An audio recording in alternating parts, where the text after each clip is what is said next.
live in the United States for immigrants. Did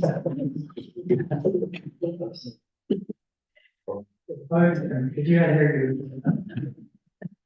So I'm going to go ahead and call to order the meeting for the Rules, Regulations, and Policies Committee meeting at 10:02. Next is roll call. See Reggie Thorman, Here. Cy Frederick, Here. Tammy David. Here.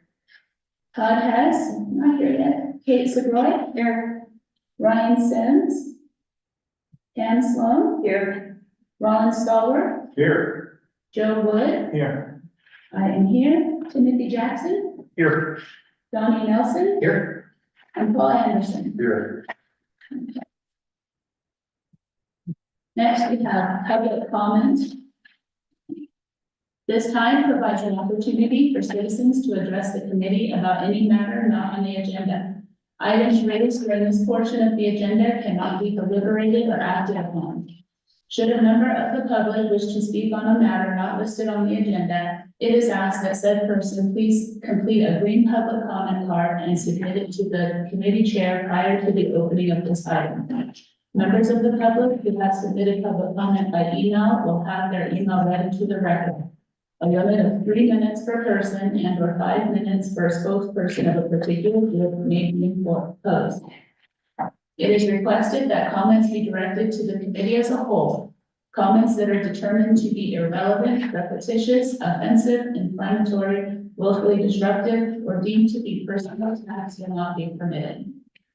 And I do not see anyone here for public comment, and we did not have any public comments sent via email. So next would be approval of our agenda today, and looking for approval as flexible. I'll take a motion, I'll make the motion that we approve the agenda and as well as making it flexible. I'll second.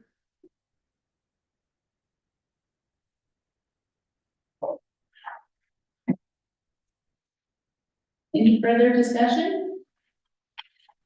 All those in favor say aye. Aye. Any opposed? Okay, the agenda is approved. Next would be the minutes that are on pages begin on page 5 and go to page 9. Did anybody see any corrections that need to be made? If not, I'm looking for a motion to approve. I'll start pushing to approve. Yeah, I'm slow now, so Previous meeting. we do this one. Any further discussion? All those in favor, say aye. Aye. Any opposed?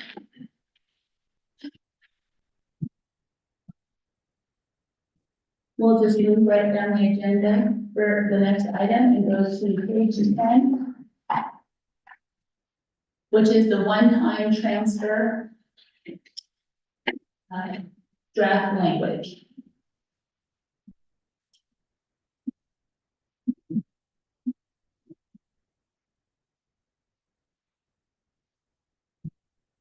Just one discussion.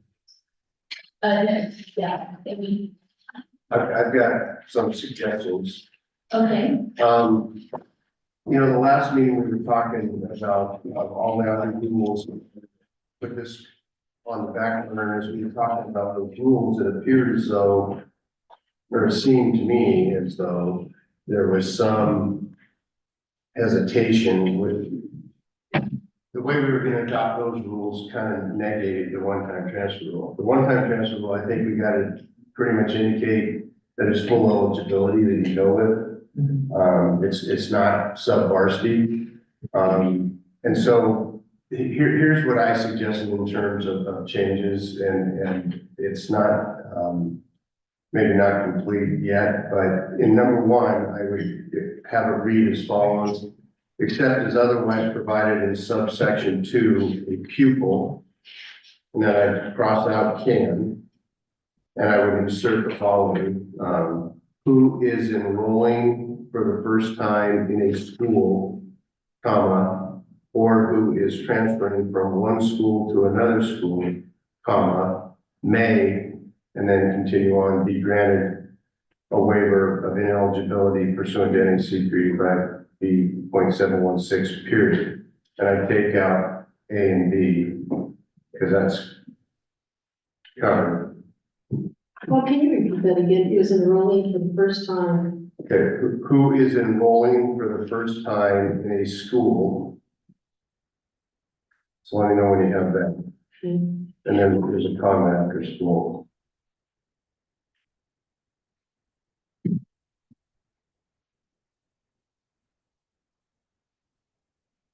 Got it? Yeah. Okay, or who is transferring from one school to another school, comma. And then the word may.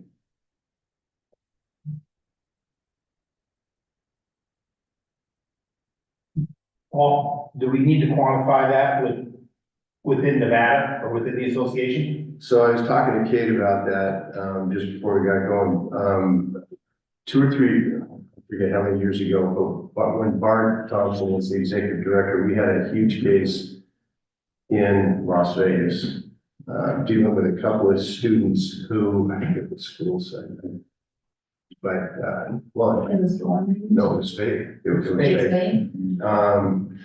Who had, they had gone, they had left the state and gone to California and then come back, and the argument that was made, and that they prevailed in court, was, you can't prevent it, that's not a transfer from one school to another, because, you know, you don't, you only govern your schools within your state, so I think by defining school, and I think we have to do that separately to mean, you know, a member school or any school of an association in any other association in the United States, something like that. Okay. So that we cover all bases. My only thought too is 716 only being addressed here. Because we are trying to say that if you're enrolling for the first time, you can use this full eligibility, so we're looking at a student on a no variance post-sec type situation. Do we need to include like 7.4 as well? Or, because this is only really, 716 is talking about transfer students, not first enrollment, like not freshman students, so. Oh, so just add that, set 385.716 and 385. Does that make sense? My only concern there is, would we get bogged down in 716 then? In other words, this is that, the way Paul has this written sounds very clean. You come in, you're eligible, you transfer once, you're eligible. But 716 then backs it back out and says, but no, wait, first we're gonna declare you ineligible, then we're gonna declare you eligible. You see what I'm saying? I don't wanna get bogged back down into another regulation that. Yeah, so, you know, that's the problem with all of this, is trying to rewrite everything. We're all so stuck on all the stuff that we've had for so many years. But yeah, I think we need to make it as clean as we can, so there aren't issues, but it needs to be understood. And in terms of, you know, Clark County with their COSA rule, Washington County with whatever they have, the bigger school districts. This rule applies, but a student can't transfer to a school that doesn't have a seat available. So you still have the ability with the COSA, regulation or whatever down in Clark County, to say no, to a transfer, right? Yes. Yeah, So, you know, depending on availability of seats and that sort of thing. So that's one of the harder issues that I guess the district still retain in schools, like private schools or charters or whatever, would retain the ability to control their enrollment. You know, you can't just have, you know, 1,000 kids transferred to a school. They can't handle that. But this would give them the right, if there is a seat available, to have that one-time transfer, which is what we're trying to accomplish, I think, and with full eligibility. And I think also the phrase in there, who is enrolling, is what cleans up, to me, is what cleans up, takes 716 out of the mix. So I put who is enrolling in to basically, mean, you know, the first time that they are enrolling in a school. And whether that's your freshman year or your senior year, because you could be coming from out of state and you could move into the Green Valley zone down there, but want to go to basic. And, if there was, you know, if it worked under the COSA rules, or whatever, that kid could do that. That's why I used the enrolling for the first time. I don't know No, I think if it that's makes the proper sense. language or not. So then we're kind of applying 716 to freshmen that are attending schools outside of their zone, in a sense, because they're changing enrollment from the school they're zoned to another school into that program. So then I think that that's fine, we don't have to add 744, because that's kind of covered in 716, the way we've rewritten it. Versus, because we used to say transfer, now if we just say changes enrollment, that would cover those kids, so I think that actually makes sense. Yeah, I think so. And then I think, you know, you leave subsection 2 the way it is, because that basically says you know only this once. Yeah. And then 3, the only additions that I made was after the word waiver, I said of ineligibility, just to make it clear that it's, because that's what we call it in number 1. Yeah. Waiver of ineligibility. So. I don't know. I like that. What did you add again for number 3?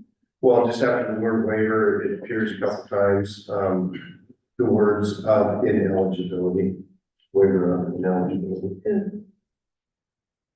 And I'm not saying that this is the solution or anything else, I'm just throwing this out, you know, so people can look at it and discuss it. And removing B, you said, right? A and B go, And, both go. no, I think that needs to, because my concern with the 712 being in there is that there's other words in 712, as we said, you can use your one-time transfer. If you don't meet 712, then we run into kids using, you know, shared housing and getting low or things like that. That's gonna go back to the regular. I think that brings up a little bit of that. My question would be on 3, the ineligible for the 180 days of going back to another school. Does that, and it says here, in this case here, you're ineligible for 180 days. That 180 days is for any sport in which your name appeared on the roster. Any other sport, they would be eligible for varsity? Okay, Yeah, those rules would still apply. yeah, that would stay the same. That's how we apply our. And you know, to make that clear, you might just insert that language in there, you know, to see if the people who's been. I think that would be beneficial. I agree with that, 180 school days in any, yeah, it's there, in any state. Oh, and then we Okay. reworded 716 Yeah. to include that, so it's also listed there in 716, that now says any transfer that you do, you always get roster exception. No matter what, even if you don't use your one-time transfer, you can also use your one-time transfer. You get what I'm saying, so that's not the case for all transfers. So that kid that uses and transfers to a school and just say the freshman zone for hub goes to Reed. Doesn't play any sports for 2 years. End of his sophomore year, he wants to go to another school.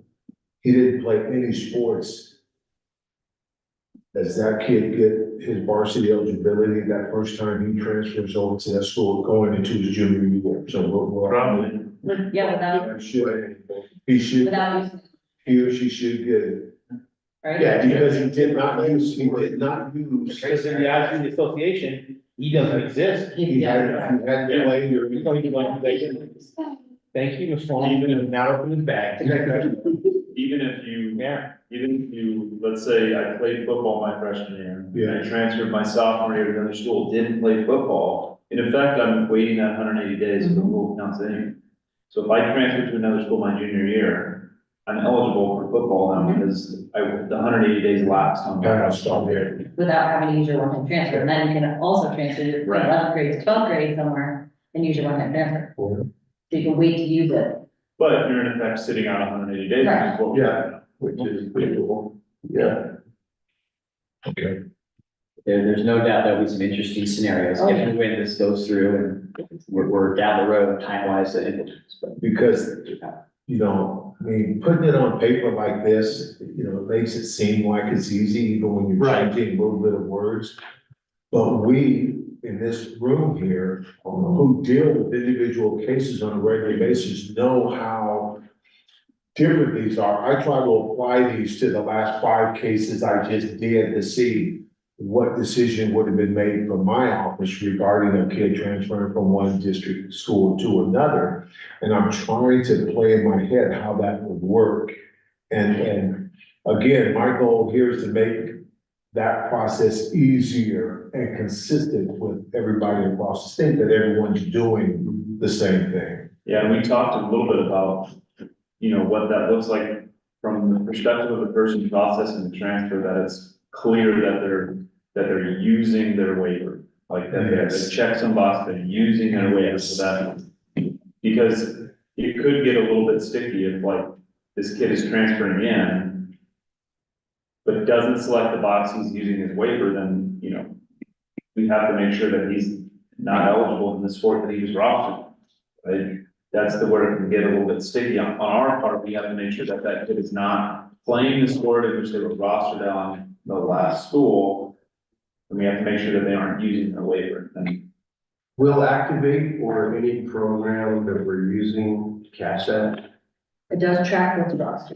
It does, and that's something we'll have to work out with them and how we want to track. Because that would be the best way to handle that. And then it's not on the school to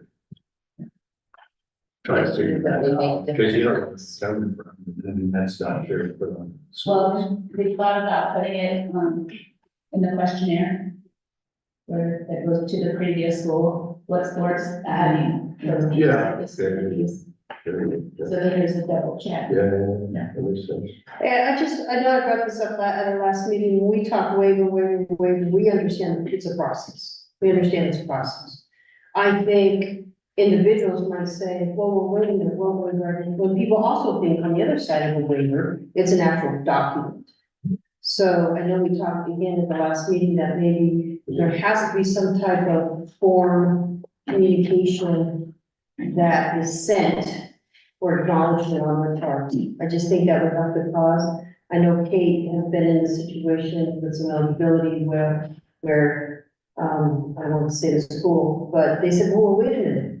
I didn't sign a waiver. I don't know what you're talking about, but it applies to the regulation waiver. But So, isn't the decision that you make on the Activate programs that's coming through, whoever's office it's coming through, isn't that the waiver? If you know, the kid can. and I know later on, we're gonna talk about definitions, but I think, and I know it's in number 5. I just know that Kate's been asked, I didn't sign a waiver, I don't know what you're talking about. it's similar to when they say, I didn't appeal yet. Yeah. I said, well, you did, and because you're automatically eligible. Yeah. Right. And I don't even know how to really define. and- Maybe that's one of the things you put in the general provisions, the definition of waiver. I Yeah, think that's what I think. Yeah, it is just how we Yeah, I mean, define that. I think it, for me, like, so when we create our rosters on Activate, it would be nice if somewhere on that kid's name, it says something about using their transfer. agree. Like, where it says.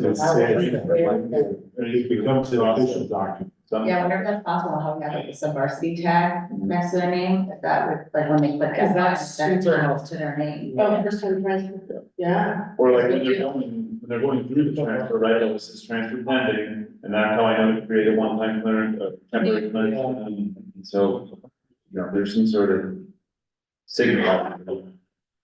And that'd be easy for my coaches to be able to see it too, because we force them to use Activate to take attendance, you know, and so they're looking at those kids and seeing which one is which. And I know you're trying to clear 300 kids. For a Stephen, that would be very, very helpful. Something. We all know this office, and I don't want to speak for the CCSD office staff, but I think I can't, none of us want to have a true mistake happen where you just flat, like I said, you don't have a student, you get missed it and came in and was collected, have to have some kind of identification is what transfer is granted or not. Yeah. Mistakes, well, team sport video games. I have 180-day question. Yeah, regarding a kid. Under this scenario. And I think I did this a couple of years ago, I think I called Pam on this one, but. A kid's name appeared on a varsity roster for basketball. The kid wasn't playing. And so he quit the basketball team third week of the season. Stayed at the school for the rest of the semester. And then transferred to another school. And we gave him 180 days, but we gave him 180 days from the end of the basketball season and not 3 weeks into the season when he quit, because there was no documentation that he quit. We just had documentation that he was on the roster. And we had there was no documentation in Register My Athlete, there was no documentation other that we saw in our office. So we told him, yeah, you can transfer back to your school. You'll have to sit on 180 days in basketball. And they go, well, we quit the team in December. And I was like, I have no documentation of that. So we used 180 days full circle, and they wanted to use 180 days to the time that he quit. How does that work? Did you not say date of enrollment in the new school? Yeah. I would say. The date of enrollment In the as new in school as day one, but the 180 day conclusion, it doesn't end at the semester. It didn't end at the semester in which, no, he enrolled in school spring semester. So then that's when 180 would start, so he'd be ineligible in spring semester and the fall semester, and gain eligibility the next spring semester. When he enrolled, okay. Whether or not you utilize your eligibility to participate, you activated your eligibility to be played. By being on the roster, and what I said is that not only did you activate that, but you took the spot from another kid who didn't get a chance to play based on you going out. So, okay, thank you. So I'm gonna, in the old days, Elko County used to also have a district office, like Clark County and Marshall County. Obviously, our private schools and charter schools are internal in what they have.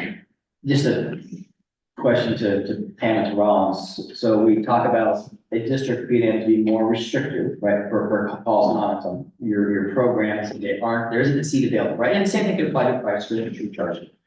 But really, because of the magnitude and the volume, number of schools in your two districts, so we're gonna create a public relations nightmare for you. If Clark County Washington says, yeah, I know you wanna go to that school, but that there's not a seat available for you. What's gonna happen? Well, I'll tell you right now, that's happening now because of COSA. I mean, So you already, yeah, we're doing that with COSA right now, that's not gonna be, So that's, I think, what needs to kind of be explained to the world when we finally adopt this, that look, yeah, we got a one-time transfer rule, but there are restrictions. They're not imposed by the NIA. They're imposed by schools and school districts. Just, does it need to be listed like somewhere?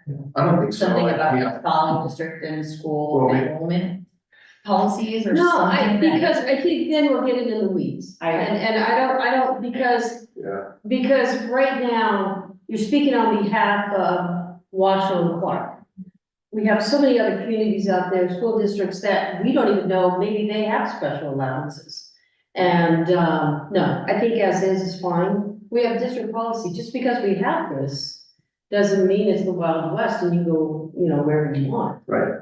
Because we've done a 180 shift in Clark County because of CUSA, because that's the new thing now, is that whatever the building seat capacity is, because we're getting rid of our portables, balancing out everything, so I don't have a problem with this. Could a kid go to a school that doesn't have availability at the school, could they still go there anyway? They have to get an administrative placement and a committee panel reads their hardship as to why they need to go to that school. And then if Very they small. were accepted to go to that school, then they would gain athletic eligibility based on that training. No, we've written into our policy that you don't get eligibility, you'd have to go through the hardship appeal. No, if this was in place as well. No, because we still have it written as such for our district that if you are placed at a school, you're ineligible for sports and then you would have to appeal with a hardship. So I don't think that would fall under it because it would be similar to like a shared housing, all of those things that are still within like a hardship type situation, right? Well, doesn't that I was also, kind of against that. but doesn't that also fall under the board option, Greg?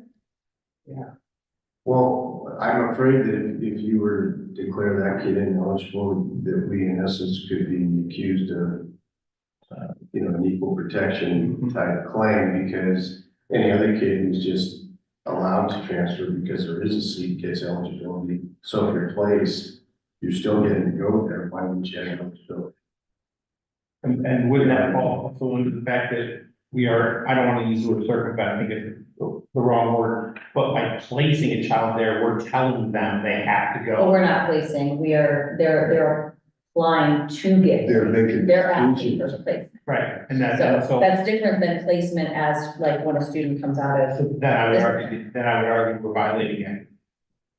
We're giving What's a choice in one? one, what I understand one's a choice, well, it's also a choice then to exercise your right to use your one-time transfer. Yeah, So I think we'd have to amend that to avoid what Paul was just saying, because we've created a subclass of students that were treated differently across the board, when we're giving everyone else the same, yeah. So the problem that we're having, and maybe this is something Clark County could help us with, is we have, in our district, we have gotten rid of signature variance, we've gotten rid of magnet variance, everything now. We only have two options in Washoe County now. You are either gonna go to your residentially assigned school, or you're gonna be accepted into the school choice. Those are the only two options. We contacted, Activate to ask them to get rid of all those other options, because we don't even want them under. They said they can't do that. So what they are going to possibly do is just add school choice on there for the entire state. They just put that column there for us to use. And that's what we're doing. The problem, our district doing this for the first time this year is, I think we had a deadline of the Friday before spring break. Any kid that's currently in a high school that wants to change schools to school choice, any current freshman, 10th grader, 11th grader, even 12th grader, who for next year, not 12th graders, but they had a choice and had to sign up for school choice by that Friday before break. Our problem we're having right now is we have kids and families that are trying to transfer now, and they're not allowing them to. But what do you guys do in that particular case if there, all of a sudden, there is some process in district, because you know they're gonna come up with a process. So a kid that determines school choice and gets to go and say the next, between now and the end of the school year, goes to another school. Do they have a hearing and a hard case, appeal to gain eligibility, or do they automatically give it to them because the district said, okay, they can go there? Even though our rule said they didn't meet the deadline. I think that's what Paul's saying, that we might run into something, if we adopt this, you're talking, right? Yes. What we would do, I think he might be right, then, we might have to treat that as you could use your one-time transfer, otherwise you would be considered, roster exception, right? Well, whether we adopt this or not, it's going on right now, so I need to come up. There might be a case next week where I know of 2 cases right now of a school that parents were denied access because they said, oh, we didn't know there was a deadline. So they're appealing, and I think the district is working on what that appeal looks like and all that. So our office needs to be prepared to determine, okay, are we just gonna honor, because you made that appeal and gave it to them, is that the hardship itself, which automatically gives them the eligibility? I mean, I can just tell you. For some, from perspective. Yeah, like before, if, just talking about currently, what we do with those admin placements is they might get placed, like you might get approved to go to that school on the admin placement, but then you have to apply to me for. For hardship. for- Based on our regulations, does that follow hardship for us? And then we make a separate determination, and that's why we have that language in there where you get an admin placement, you're ineligible. But you yeah, have to apply for hardship. yeah. Okay, and I think that's what we'll end up doing, making. So your school of choice, that's what you call school of choice? What do you guys call it over here? School. School of choice. Now, is that based on seat availability? for the Yes. schools? Yes. So that's the same thing basically. It's the same as what you guys are doing, it's based on seat availability and it's up to the individual school that they're applying to accept it based on the seats available. And again, that's creating equity with all the schools, because you have some schools that are smaller school populations that have, there are thousands of kids under the population, and you got these other schools that are 1,000 kids old. We have those deadlines too, but after the deadline, I've known that if schools have seat availability, that they can still, that. It's almost like our open enrollment. Yes. So, can I suggest, just to maybe handle the specific rules or regulations that either a school district or a private school or a charter school or whatever might have in terms of transferring, into that school. The language, we could add a little more language here in number one, say, except as otherwise provided in subsection 2.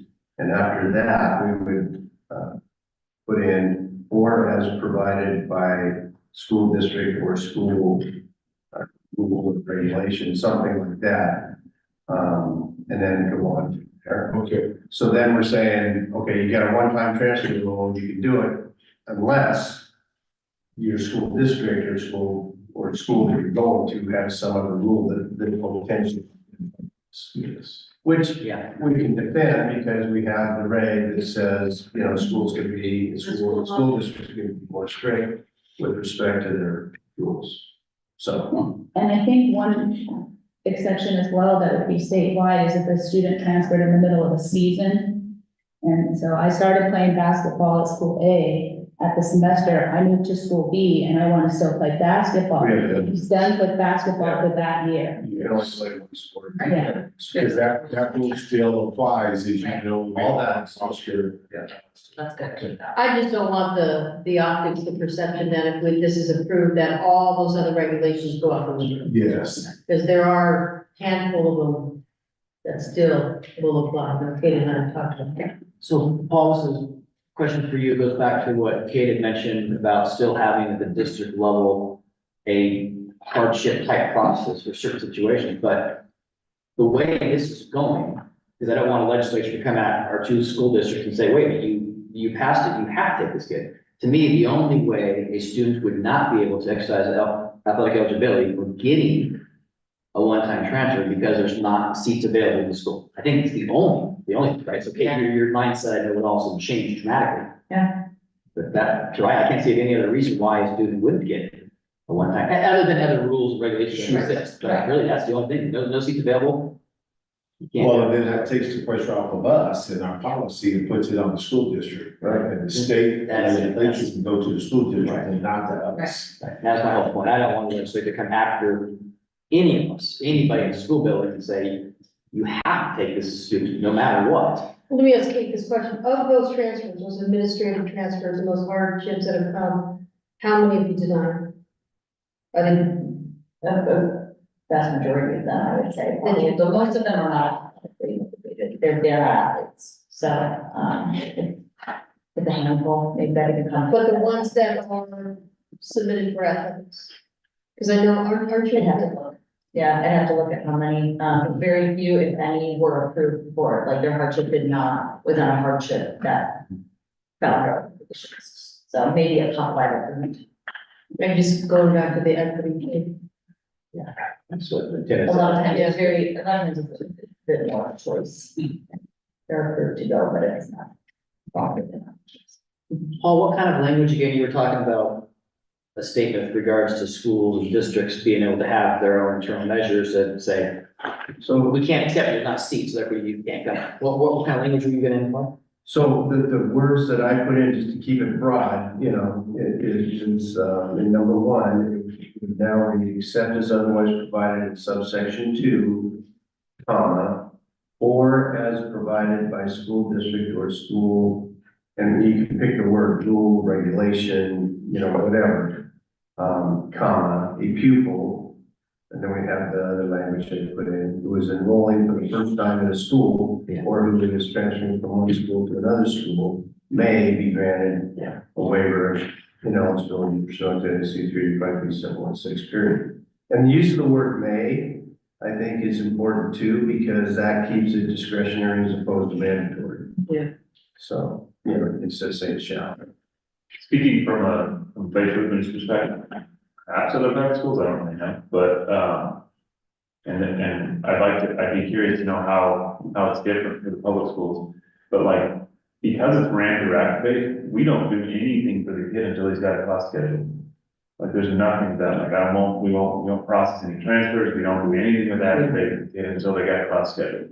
Because I'm not doing anything until I hear from my admissions department, I'm not gonna waste my time with that, and then the kid's like, no, you didn't get in. So I don't know. That makes sense. That's good process. It's the same for, yeah, if we see a kid pop up and activate in there, they don't have, they're not anybody campus, or they don't have a schedule, we don't look at it.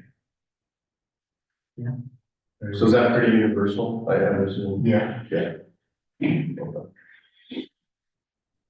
So like I say, I don't know if this is the magic language or whatever, but I think it's something to start.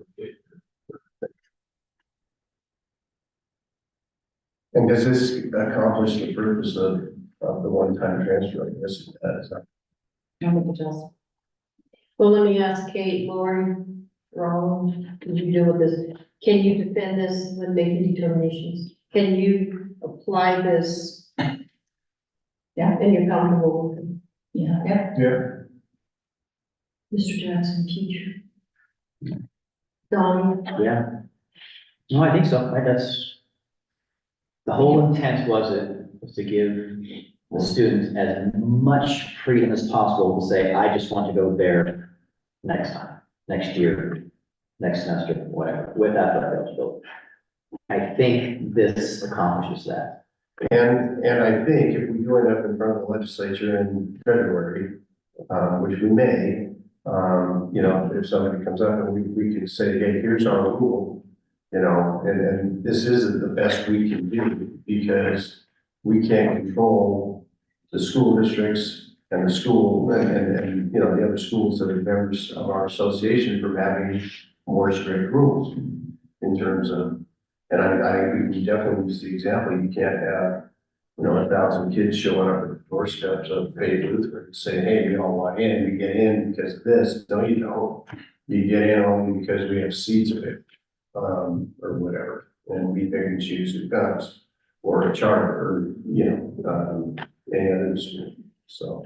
And the other part of that, I'm sorry, Jim. No, go The ahead. other part of that is that it's fluid amongst private, charter, and public. Yeah. And I think that's So, huge. And that was one of the biggest intents too, in all of this is. You're right on, that was it.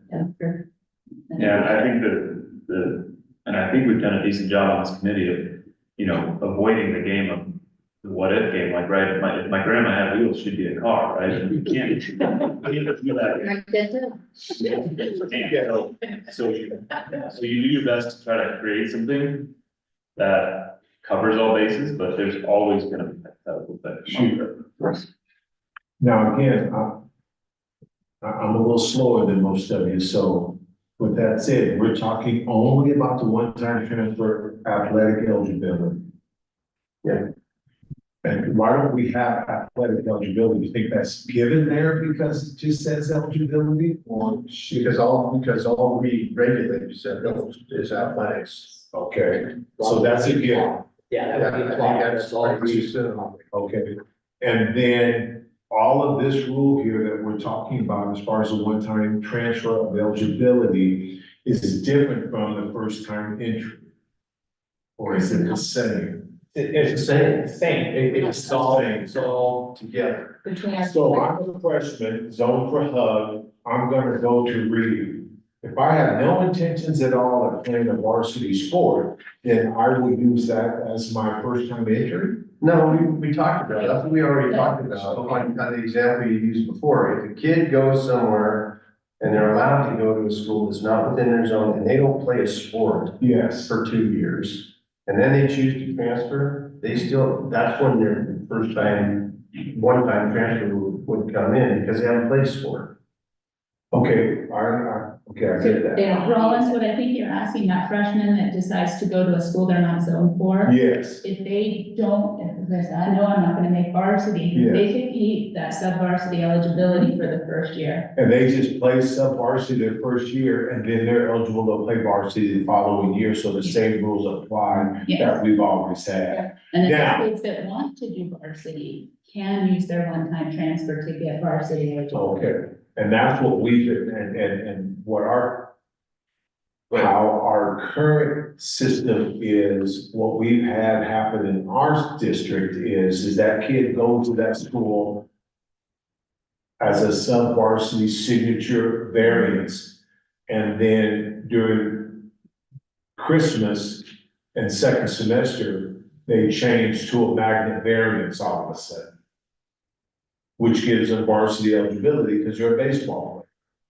Well, and so we some of the schools have been taking advantage of that in our district. And it mainly just baseball players, but I find that our office gets enough to make it alarming that we have kids who are freshmen who went to the school with the pretense of being there, going to a school they're not zoned for, they're there on a signature variance, and then all of a sudden, the week before Christmas break, baseball had started their preseason workouts, and now I have applications from 4 or 5 kids at certain schools that say, oh, we're changing this kid to a magnet variance so that they can make the varsity baseball team, and they can't do that. I'm just having a hard time following your example, and it's probably because don't deal with that stuff, but it seems to me. But this would solve that. I mean, this would solve that, because that same kid would say, okay, I'm exercising my one-time transfer. Yeah, so his- of eligibility, so I love this. Yeah, so when he enrolls, when he first enrolls, until he uses his athletic eligibility, this doesn't come into effect. Okay, So if you're going to a school outside your zone or school, the one-time transfer these rules don't apply until you now decide to play sport. And if you only make the freshman team or the JV team, you've exercised your one-time transfer. Right? If they mark that they would like to enact, I think that's kind of an issue you bring up, right? Or we talked about this, I think, in the fall, right? You say, I'm not making my one-time transfer because I'm not a very good football player, Yeah. and I'm gonna just play some freshman team. I don't think the kid gets to use his one-time transfer. I think, it should be. yeah, it's not his choice. If If you're going to a school outside of your zone, it doesn't matter what team you make. If you participate in a sport, you've exercised this. And I think that's our current rule, right? Because it doesn't say varsity roster, it's any roster. Right, right. But we've also said if they're out of zone, they don't have to use their one-time transfer, they can just play JV all year. if that kid played freshman sports all 3 seasons as his first entry rule, he hasn't used his one-time transfer Yeah, yet. he has, because he has used his one-time transfer because he's going to a school outside of his zone or school. Right, so I That's think why. that was our kind of conversation before, is where we were saying, you don't have to use it. I agree with you, I think it's an all, it should be an all or nothing. Yeah, I don't think there's a choice. Yeah, you're playing. Just wait, I think the key word in this whole entire thing is this is transfer of eligibility. It does not say sub-varsity eligibility, it does not say varsity eligibility, it says eligibility. If you move your eligibility, it's eligibility to participate in any sanctioned sport at any level. I think we clean that up. And the problem that we solved, I think, with this, that we had come up several times this year, in the winter, down there in Clark County, was, oh, I'm a freshman, I'm going from, I should have enrolled in the foothill zone, but I want to go to Boulder City. you know, with full eligibility or any eligibility, it's none. You know, so, but this solves that, saying, okay, now you can go enroll there for the first time, and if you've done that, now you've exercised your one-time transfer. I don't care whether you make the varsity team or the JV team, or you don't make a team. Right. If you found out, you've exercised your eligibility, you don't get to do this anymore. Because I think if we start tracking varsity, JV, sub-varsity, we'll be tracking kids all over, and then I think the argument then comes back, you don't offer sub-varsity track, therefore, it's an equity issue, I'm not being treated the same as a football player. So I think this cleans up, eligibility is your eligibility. Are we then getting rid of the term first time in? There is. No. It was never. Okay, that's, I'm great. This is first time out. Okay, so they're the same thing then. I wasn't asleep at the last day. So then I'm 100% behind this because a one-time transfer doesn't necessarily mean, because I lost sleep thinking, shit, we got kids going, freshmen going here, they're not gonna play JVs, they're gonna transfer this year. So this is it. So a kid that goes from Hub to Reed as a freshman, If you play something, It was for. they can play every sport, every level or whatever. And then if they leave Reed to go back to Hub where they were zoned, You know, sub varsity only. you know, it's. 180 games.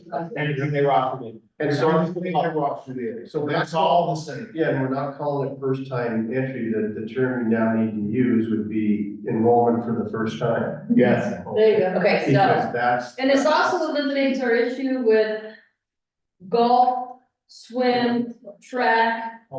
Non-JV sport. okay, so now we have to talk about this, next thing Lori and I talked about. Okay, then.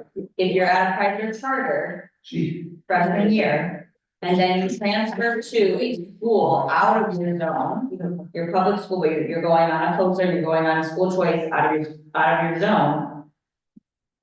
We were saying that you could use your one-time transfer for full eligibility. Is that Yes. still the case? Because now they would have had to go back to their zone school, Well, no, right? because That's- 7-12, we're changing the language so that it says magnet, both, charter and not just private. You start in ninth grade at that school, you're fully eligible. Yeah, that's fine. That would not be a. Right, that's fine. Correct. However, what I'm trying to say is, when you go 9 to 10, okay, you're now transferring from Wilsburg, it doesn't really matter, any school, let's say your public school, charter or private in 9th grade. Now you're gonna go in 10th grade to a program outside of your zone. You're gonna go to a COSA, Mhm. Your 10th grade year, your 10th grade year, okay? okay? We're saying that that student should be JV. No. So But here's, it's two transfers, because they're technically, No, right? You have to lose that line. you gotta lose it. that's what you guys get. Yeah. But now they just said that they have to use their one-time transfer as a freshman No, they No, If they're starting. if they're out of zone. Have so, you have to clean that up. No, COSA is not a healthy No, subject. not, so if they start as a freshman, they're gonna be fully eligible. They're gonna be able for the first time, this is, you know. For this. We go in front, yes, So then if they leave that COSA, yeah, No, then. okay, I'm not talking about starting with COSA, I'm talking starting anywhere else and then going to a COSA. So here's the only, I'm trying to figure, here's the only other question I see kind of dovetailing off of that. We still have zones of attendance and zones of attendance include entire, regions for private schools or charter schools. So the private schools and charter schools are still getting an advantage. Or a kid is still getting an advantage by enrolling in one of those schools. He or she hasn't used the one-time transfer by going to one, it's because they have the right to do that. They only use it if they leave. But if I live by Allen and go to Shadow Ridge, that would be zone variance. Yeah, you go on. So that's what I'm saying, so a freshman is still getting, privates and charters are still getting somewhat of an advantage because they're not having to use the one-time transfer rule going to the schools. But if you go from your public school, your zone, to a public school outside your zone, now you're using it correct. as a freshman. Correct. So then. Listen, I don't think there's any way to completely level the field. There is. But I think what we've done here is we've done this. Yes. We've drawn them closer together so that a public school student who's residentially zoned makes a choice to go to a school outside of their zone. They are not punished harder or more severely than a student who has attended lack of better schools, I'm sorry, Reggie, but Doral's right there, who is at Doral and then chooses to leave. You see what I'm saying here? Yeah, so the way it used to be is, you know, we always talked about the ineligibility penalty being imposed either, if you went from public school to public school, it was imposed up front. If you went to a private school or a charter and then left, it was imposed on the back end. It's the second on when you leave that school. Which I believe this does, puts it on the back end for public schools now. Am I not correct in that assumption? Well, if you go. Like your private school, Yeah. one public Yes, school yes, to the yes, other. if you enroll in, only if you enroll in your residential. Correct. Which is right, you are right, so that does somewhat make it Yeah. a little more. So you're, Plus. just to clarify, you're just saying, so you're saying like, I'm gonna use Legacy because that's the. Okay, yeah. A kid who's at Corinth is zoned for me, would come to Legacy. That's not using their one time. No. You're talking about like the kid who lives maybe up by Palm Verde and goes to one of their schools, comes to me one time transfer, then decides they don't wanna go there, goes Now I to can go. He or she. on COSA, those kids wouldn't be able to use, because they use their one time transfer. Correct. Right. They change- Because, Yeah. you're saying because they don't have to use that one time transfer to go to Beta Code Charter or whatever. Okay. But if they leave, Then now they- we're all being pushed on the back end like we weren't before, front end and back end. I mean, I agree, there's no way we're gonna be able No, to. it's No change. Okay, can I go back to my question though? I want to, because I still feel like it's not answered, not answered. And I get what you were trying to say, but, Didn't play so soccer. you're saying a freshman that's And- on a COSA has to use their one-time transfer if they play a sport, regardless of the level, right?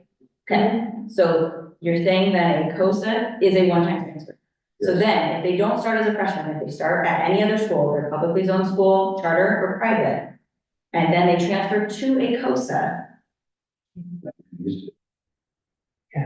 But I don't think you can see. but that's what I'm trying to understand, I don't think that they. I think what you're That's skipping a step. to me. Okay, so I'm Transferring out, I'm in Doral. I live in Durango zone, I go to Doral. I decide I wanna go on COSA to Palo Verde. I can't move my eligibility from Doral to Palo. I That's what I'm have to move my eligibility back to my residential, right, so I feel like they can only get the roster exception.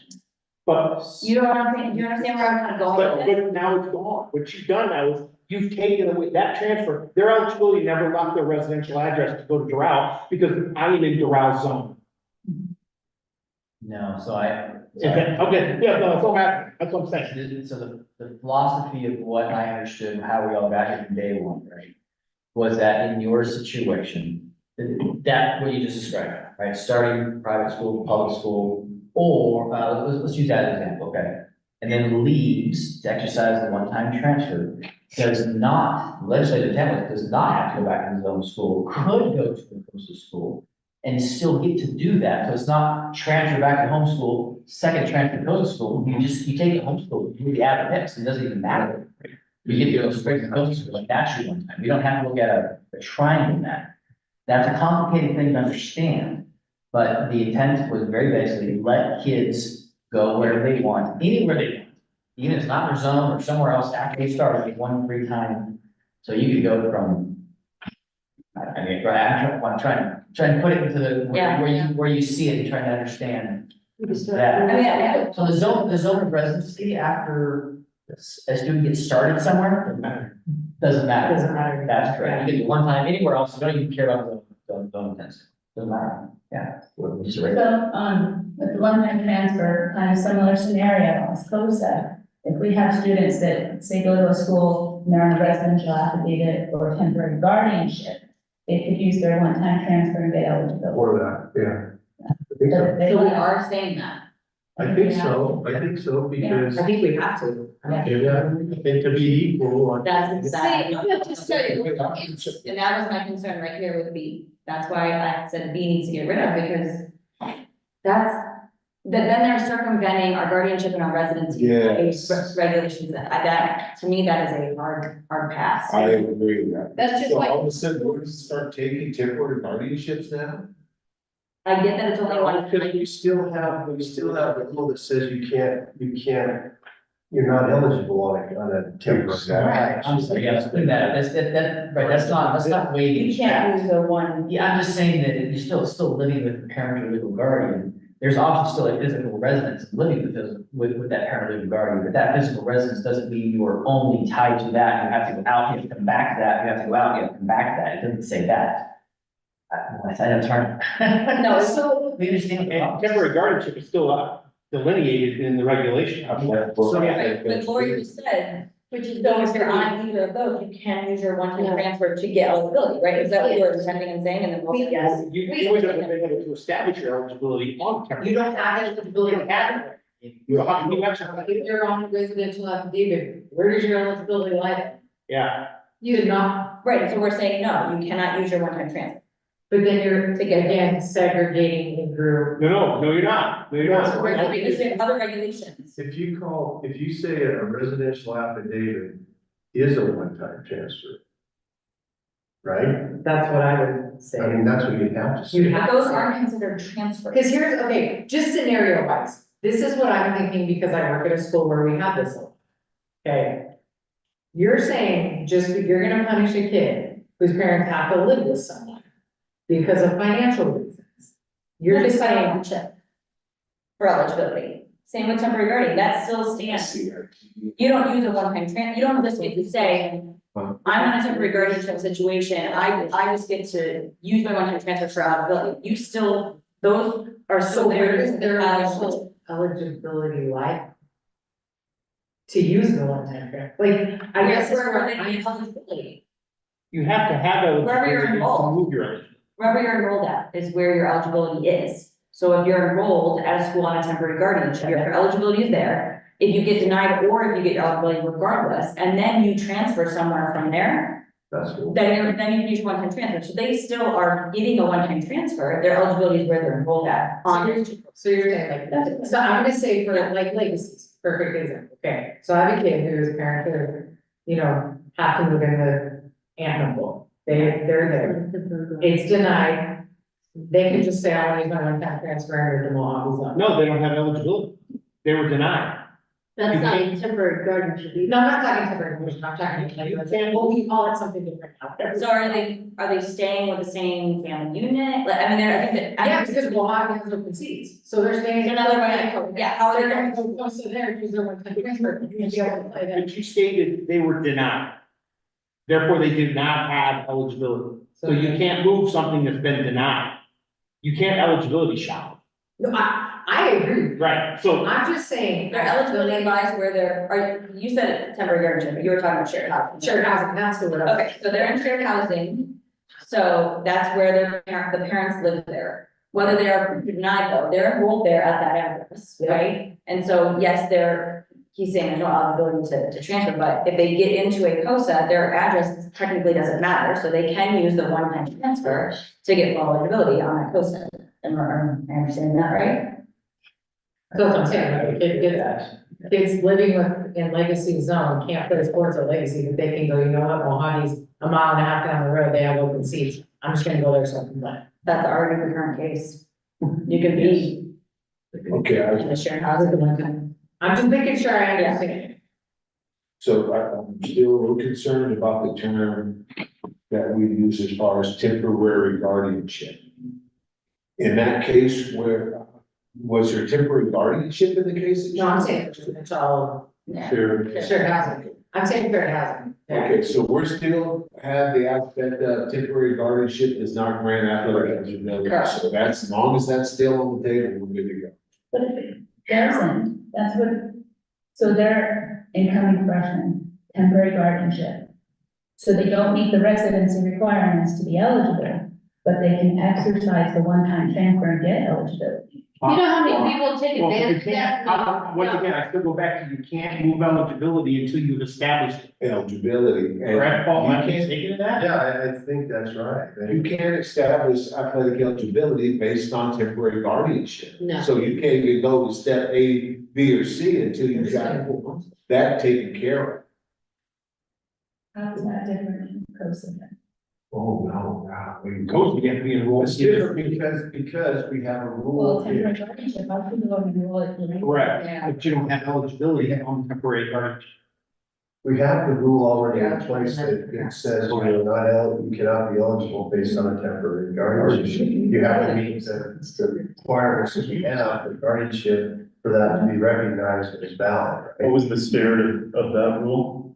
The spirit of the rule was basically people were using just guardianships all over the place, just going and letting student A go live with somebody and just giving them guardianship for the season and then. So it sounds like that spirit is still alive then. Yeah, absolutely, absolutely. So we can't, yeah, but. So regardless of the one-time transfer, the spirit of the not having athletic eligibility under temporary guardianship is still well alive.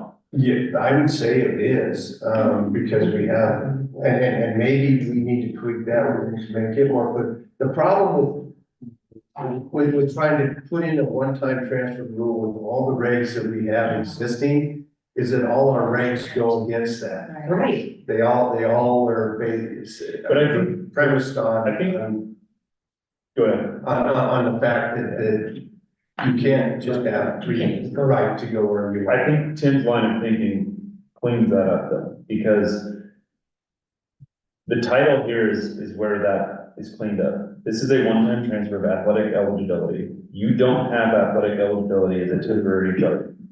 So you cannot move something that you don't have. Right, yes. You cannot transfer something that you don't have. right. I think that's correct. Now that I'm thinking. Well, you have to have athletic Mindset, though. eligibility. Think of this, their athletic eligibility lies with their parents.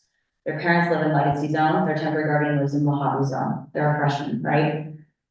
They are transferring their eligibility from their parents' house, I get where you're going with this, right? Their parents' house in Legacy to Mojave, where their temporary guardian is. But we don't recognize a temporary guard.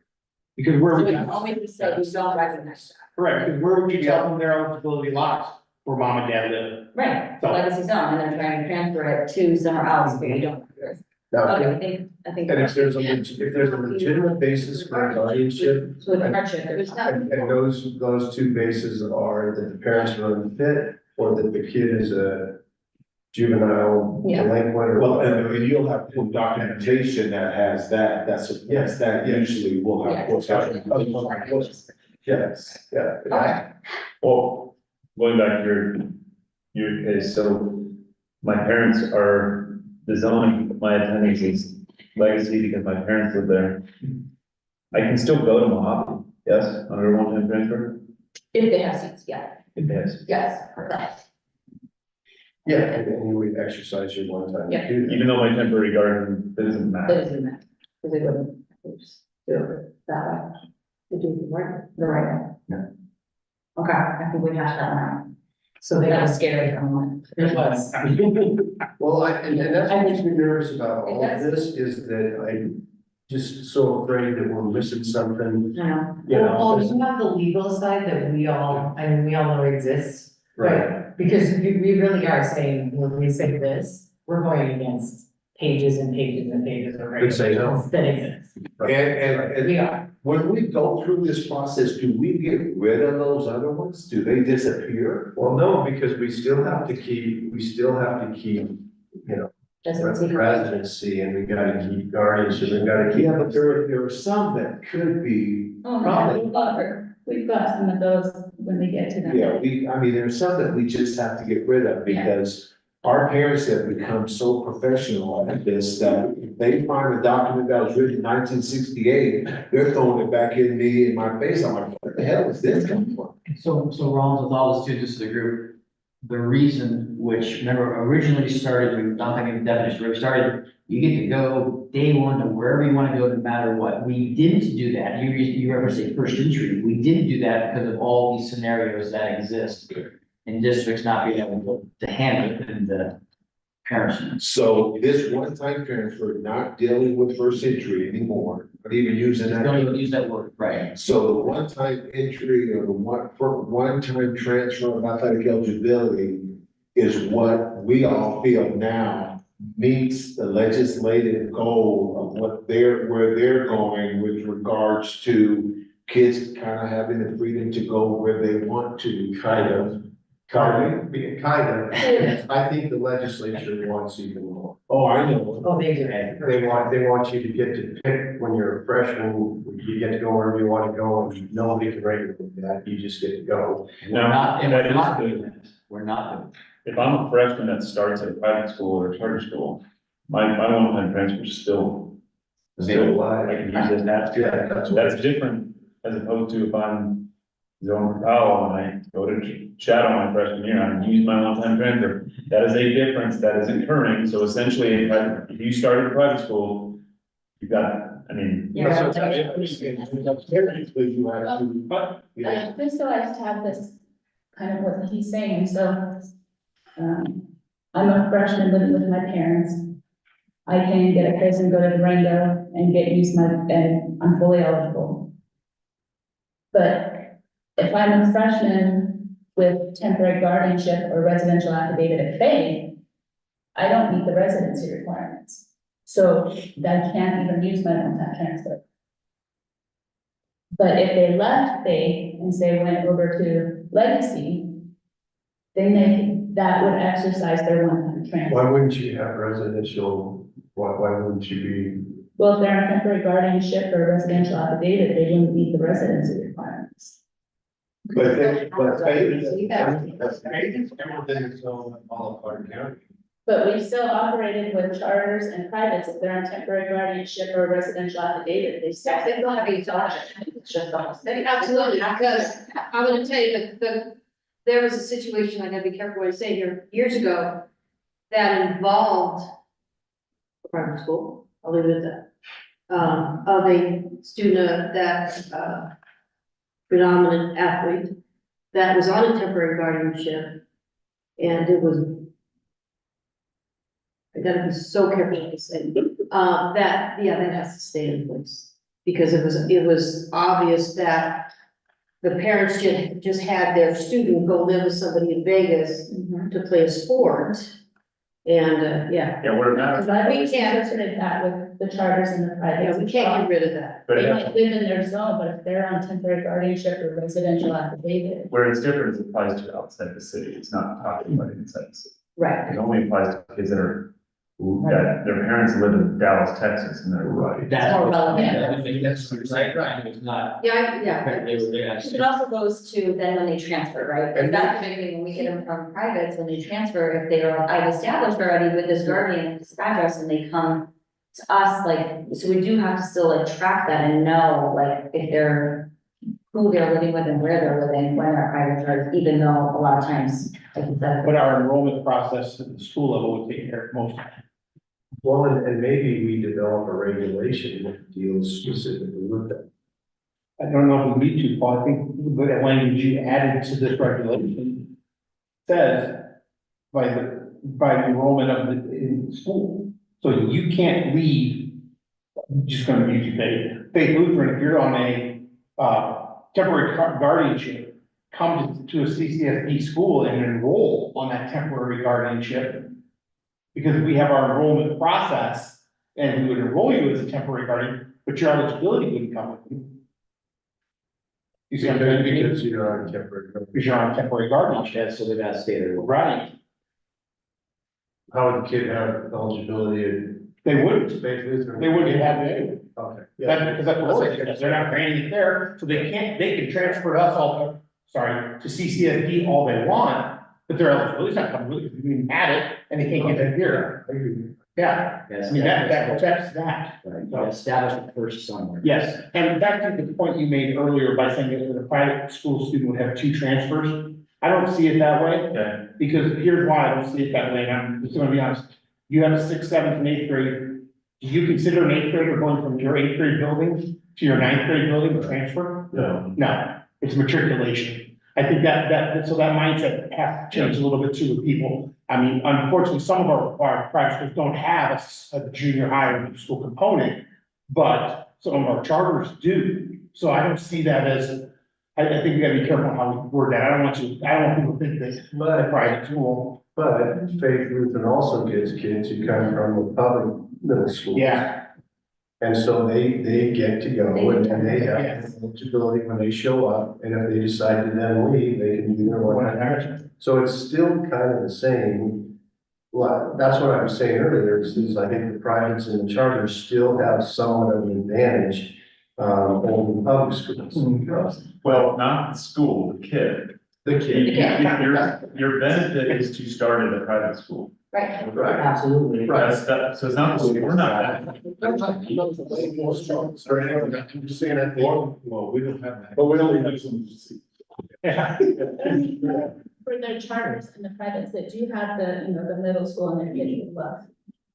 I've still enforced at those schools temporary guardianship and residential affidavit, because once they enter the 9th grade, that's when our AA regs start. Yeah. And so, I mean, just like Indian Springs and, you know, the kids that I went through middle school there.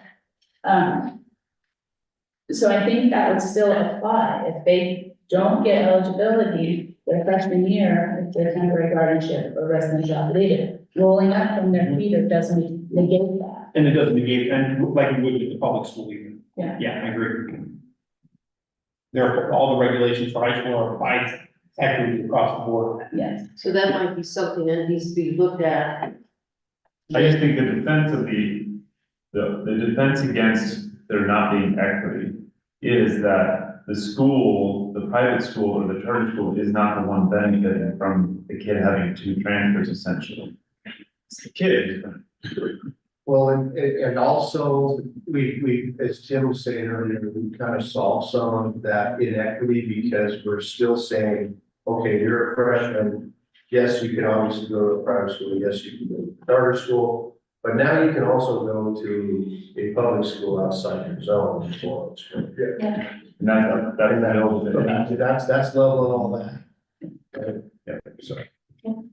It's just you're using the one-time transfer to get to that school, whereas going to the charter or the private school here. So. So Paul, maybe that we, with what we've written down, language-wise, what you suggested, it may be that we ask you to get this in a Word document and send it back exactly as I've written down, or we type it up and send it to you to make sure it reads how you insert language. Because I think we're, are we going far enough? Let's check. I have no idea. We'll find out soon.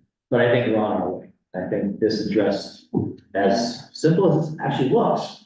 I think we've addressed the situation, understanding that there's a lot of interpretation forthcoming. With that being said, when we get this done, are we gonna be proactive to the point where we're taking this to the legislature as ASAP? To be proactive instead of waiting for them to tell us? Depending on what we do here today, we would have to have, we're gonna have a notice that goes out for the hearing workshop at the summer board meeting in June. That has to go out Friday. Well, we need to have this done Friday. Yeah, this has to be done today. Today. That's why we're first. Let's get it done. That's the goal, because then the board still has to approve it before it can go to the LCD. Now, we have one more meeting, right?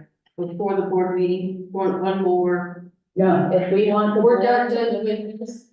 One more meeting like this, We have one more, rules. Community. But the notice for the state has to be 30 days ahead, so we have to have that But I posted. understand that, but I just don't wanna rush something. Well, if we're not ready for I it. mean, do we go? Could we still post a notice that this is what we're working on and still have one more meeting if we have to come back? Yeah, and the other thing you can always do, I mean, the board probably wouldn't like it, but you can always call a special board meeting. well, let me get. What regulations that were, not the exact language, does the exact language have to be? Yes. No, Yeah. it usually does, because if people ask for. I just sort of kind of feel that I understand the intent of what we're doing. I just feel that we are rushing, that we need, the legislators, and Paul even said it in a board meeting, we want to show that we're doing good faith. We are doing what they're asking us to do. I didn't know there was a timeline, inline, but I know we want to get this done, but I want to do it the right way, and we've made a lot of modifications, we've had a lot of conversations.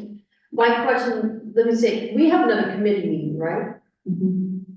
So maybe you guys get with Paul, bring it back then. My concern is this, if we don't have this hearing, if we don't have this language written by Friday, so that there's a 30-day notice, we cannot move forward until after the September board meeting. Unless we call a And so special. we can, Unless we have a special board meeting, which, you know, that's, you could have to get a quorum together sometime in the summer or whatever. You know, what you can do, we can just do it by Zoom, and this would be, you know, that'd be a few mandatory items like public comment and whatnot on an agenda, the only discussion would be the reg. I'd like to have this in place before the legislative session begins. Oh, yeah, absolutely. Well, we got. But we gotta do it the right way. Let's just talk about this timeframe. Yeah. Yeah. So we have a board meeting in September. Before that, we have all of our preseason administrator athletic rep meetings. It's, the session not starting until January. I think with the good faith, that the legislature will see we're working through this even in September. To Van's point, I don't know that we need to rush it. Maybe we notice it and do it in September. Or we could- But here's the timeline, there's no way this would be implemented fall of 2024. No way. But if the board sends it to the LCD, there's a chance this gets implemented fall of 2025. Yes, And we have to have time to work with Activate and get things squared away with Activate. We have to have time to train all our schools, make sure they understand, you know, what the changes are, how it's gonna work. And I'm afraid if we wait till September, we're gonna get backed up because of the LCD, are starting everything for the session. And then they're gonna come up and read it and go, oh yeah, we want this, and push it through, and we get, okay, yes, this is what you're going to do in March, and we've got no time to implement it for fall of 2025. But I think we're also missing a key element too, is that we need to get in front of our schools. We need to share this with schools, which has not really taken place. So one of the things that's important, and I don't know that, I think our language needs to be in the best shape that we can possibly have it in at the end of today or any other meeting that we have. But what Lori's saying, it's chapter 233D of the battery device statutes deals with how you develop regulations. And this process begins with what we call a workshop. We've had that before with our board meetings. And so when she's talking about the notice of the workshop, it has to be out 30 days ahead of that meeting. It doesn't mean, and the reason for the workshop is to do exactly what you're saying, ma'am. That's to educate the public, say, hey, here's what we're thinking about doing. You know, this is your opportunity. You got 30 days ahead of the meeting to kind of look at this and form your ideas, and then you can show up at the meeting and tell us what you think. And it can change also, absolutely. Yeah, so the board doesn't have to adopt the exact language that we have, and maybe there would be some great ideas coming from other members of the public or whatever as to how we tweak it, and then the board can look at that, but it still is gonna push it back if it's not approved, but that's just kind of explaining why we have to have the 30-day. But I feel as if we need all of them. We can't just have, like, we actually have to get the language for all of them because many of our regulations Yeah. have to change to implement this. So it's not just this one we have to hammer down, it's all of them, right? This takes too. And that's my defense. I think we have to do it because you guys know as well as I do, when we've done this stuff in the past, it's taken 2 years before the legislature even takes a look at it. Well, I think they'll take a look at it. But what I'm saying here is that what we submit by Friday is not gonna be the final product. I think that the 30 days and the meeting set up to meet the qualifications to get it turned in are going to streamline it and change a couple of sentences here and there to make it work for us.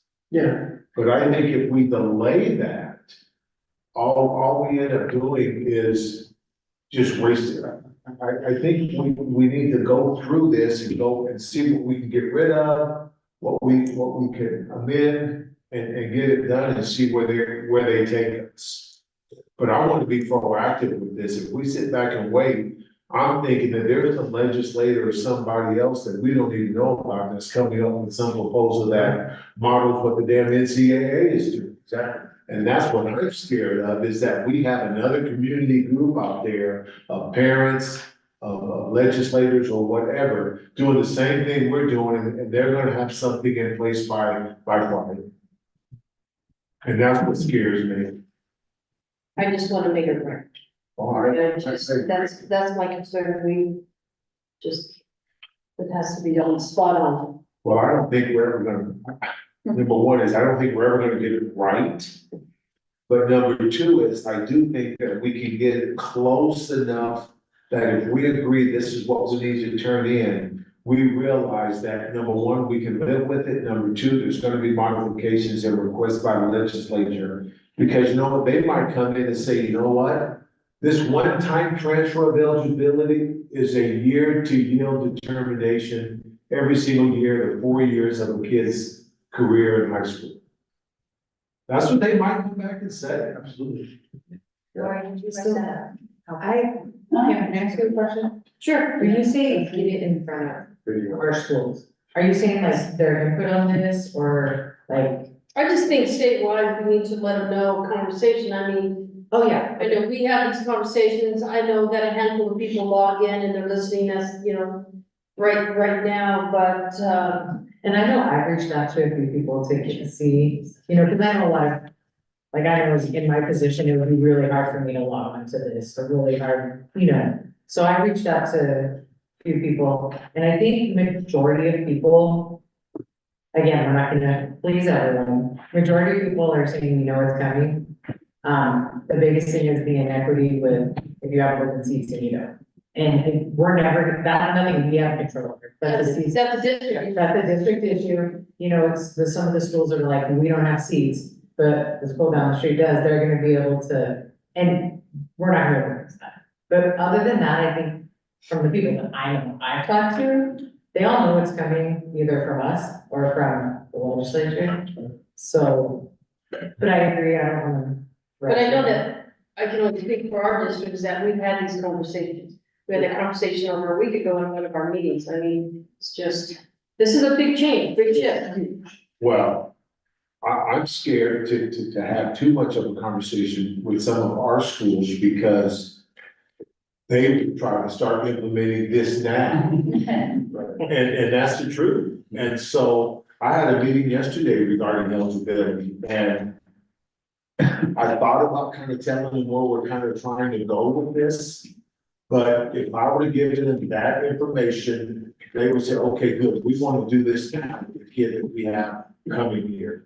You can't do that now. We have our rules. Right, so Rollins, you'll know, if anybody says this is 24, 25, absolutely not, no way, shape, or form is it even possible. Because the Exactly. very earliest is 25, 26. And the only way 25, 26 is if we get some stuff done in the next couple of days in terms of what we can turn in. And that was Lori's, Because the reality here is if we don't do that, it's gonna turn into 26, 27 easily.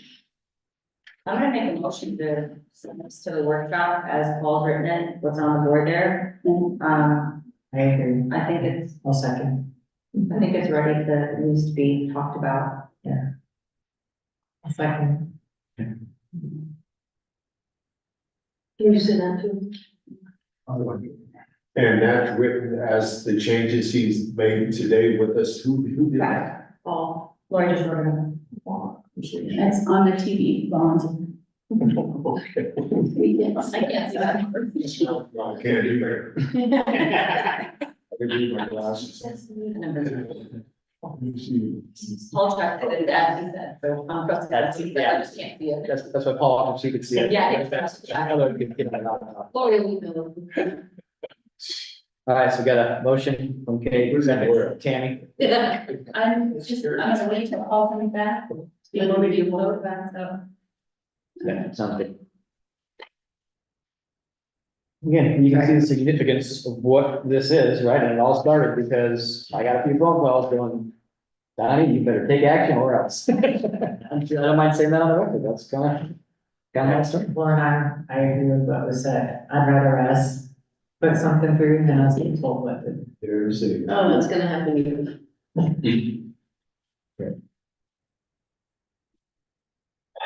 Yeah, it's a lot to digest. Next. Yeah. Well, we should just wait for Paul to get back before we get a Man, yeah. call. Yeah. Sorry, that's bad. I didn't see him. Not bad.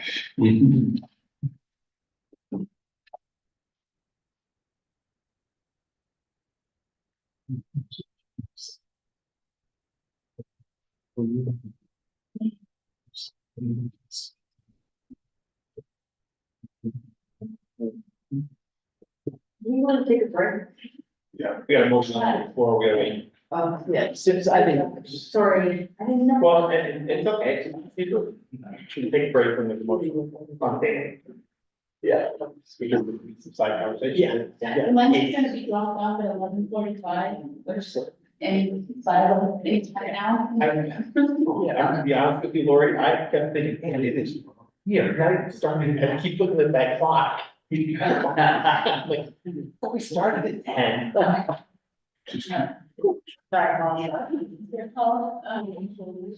We have a motion to approve sending the language. Yeah, and I looked at the language and it's what I have here. And you know, just find, did you vote? So my thought is this, I mean, I think this is pretty darn good. And so this becomes a part of the workshop. And if it changes there, it changes there, and then we have to have a special board meeting, and that's up to the new executive director to figure out how to get the board members there. I mean, Yeah. we've got to do it. It's got to be a priority deal. Yes. And people just need to understand it. And so, you know, most public agencies, they have meetings all the time just to deal with regulations. And so, you know, we can do that. Is there any further discussion on this item? Okay, all those in favor, say aye. Any opposed? All right, Again, Lord, can you email that to us? I'm sorry, what's that? Email that to us. Yes. We'll go ahead, let's see if we can get through 7:02, and hopefully lunch will be here, and that's when we can take a break.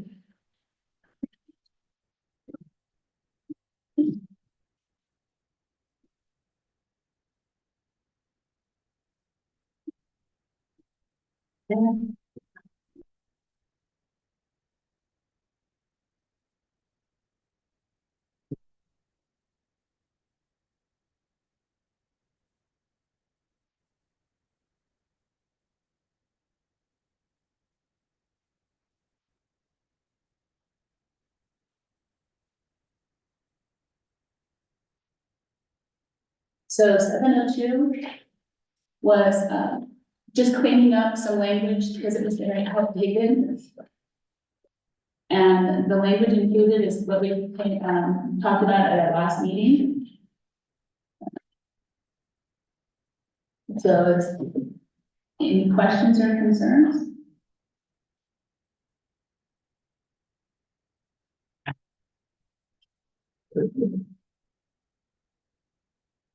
And then I would just be looking for a motion to approve sending it to the board. I will make the motion. It's good to go to the board.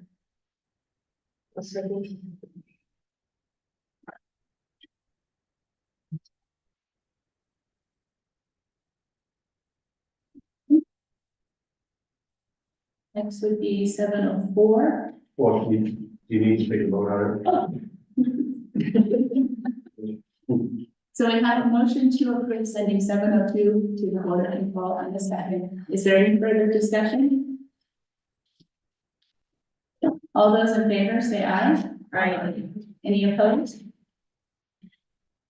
All right, Now we'll go on to section 4. And this was just cleaning up, the language that schools or districts could have more strict, regulations, and that it didn't have to be approved, so it was striking that approval process through the board. We did discuss this last time, and these were the changes that, were discussed, so.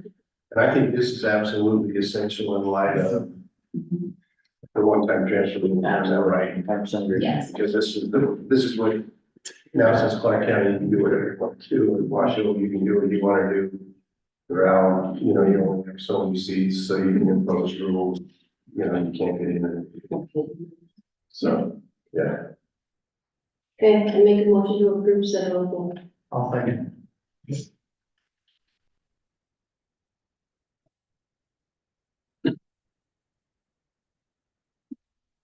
Is there any further discussion? Okay, all those in favor, say aye. Aye. Any opposed? Okay. The next one is 708, the maximum allowable participation, and this was adding, the subsection 4. With regard to repeating,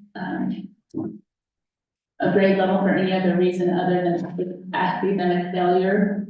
If you start with a whole bunch of ninth grade courses, and that's it, you started your eligibility. I hope that makes sense. I think 1 is supposed to be 3 and 4. Instead of correcting it to 4. Because it used to just say 3 there and then you added 4, right? Yes. So we did it. So it should say subsection 3 and 4. Mm-hmm.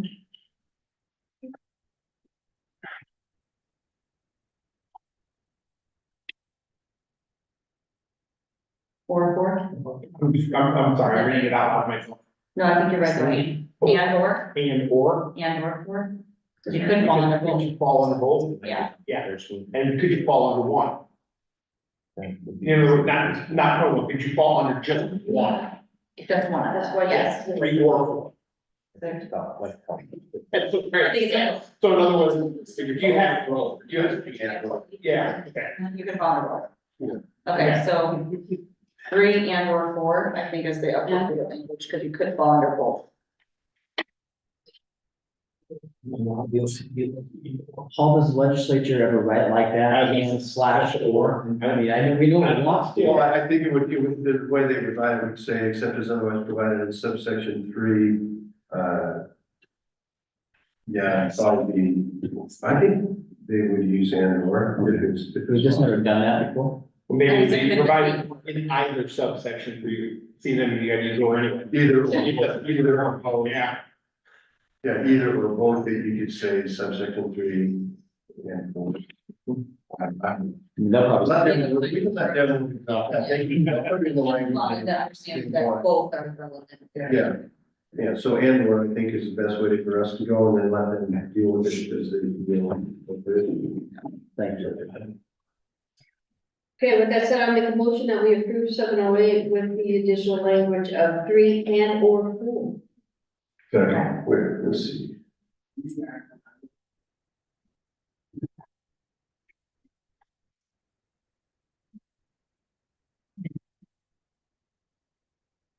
I had a couple just wording changes on number 4. Can we go through those before?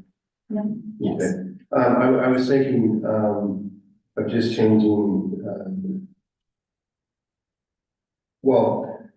so I would have 4 read as follows. A pupil who is retained during middle school for reasons other than academic failure and is enrolled in high school coursework during any period of retention.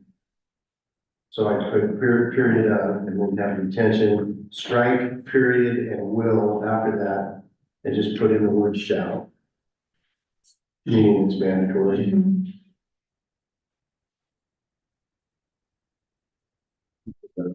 Yeah. Who makes the determination of academic failure? The parent, the school, the counselor, who does that? Because we've had cases here where, again, that same kid, because the key here is the academic failure, or that becomes an issue, and is enrolled in high school coursework simultaneously. So are there kids that are attending eighth grade for the second time and taking high school courses while they're in the eighth grade? Explain your school down there. Okay, because here, the only cases that we've had here locally in Washington County is a kid who was in a public eighth grade.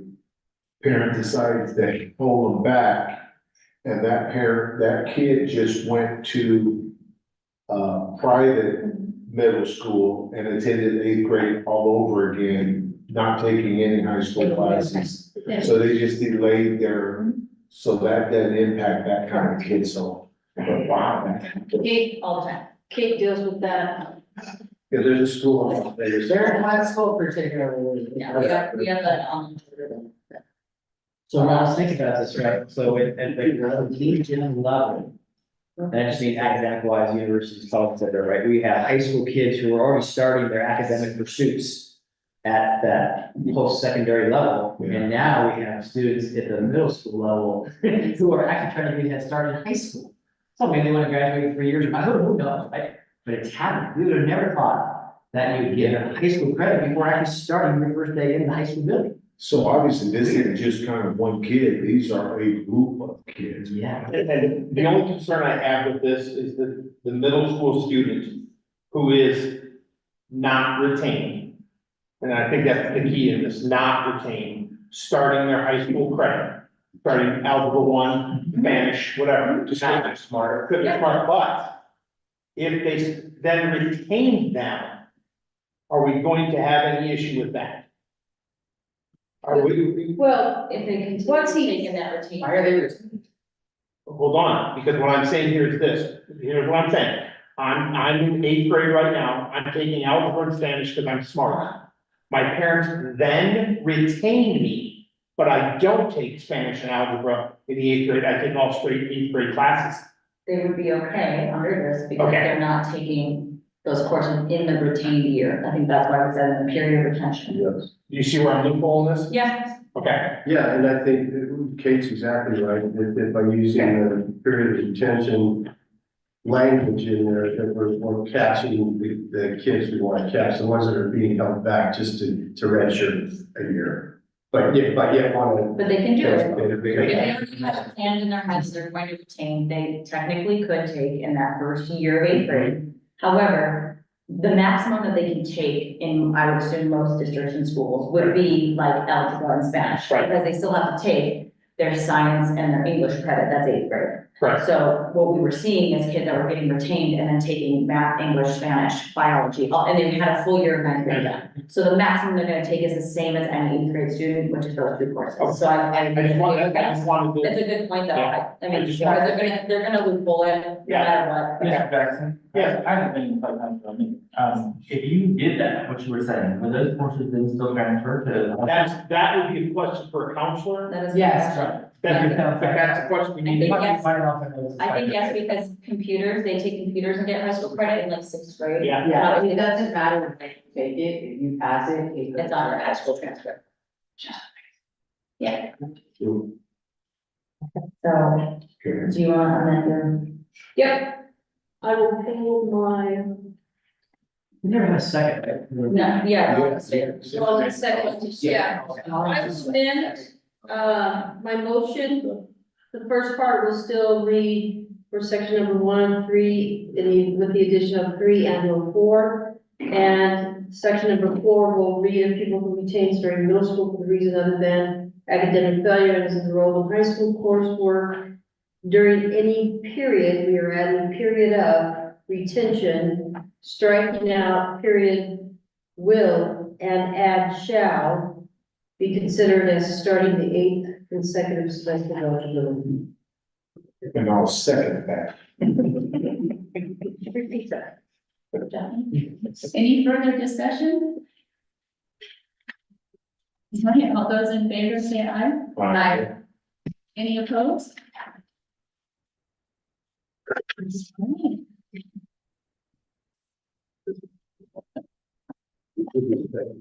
Let's go ahead and deliberate. Let's- Yeah, we can go ahead and take a 5-minute break. This one's gonna be a big. We'll just make this one, hopefully, 5 minutes. See if we get lunch here when we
We supposed to hear that they graduated on. And I'm pulling us back to order.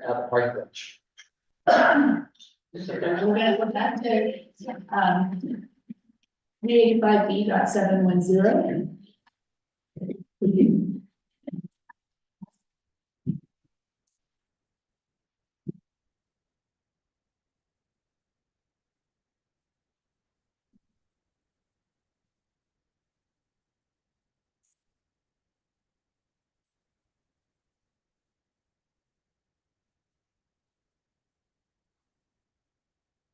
So this is, 710 was the limitation, on and record of age for the people.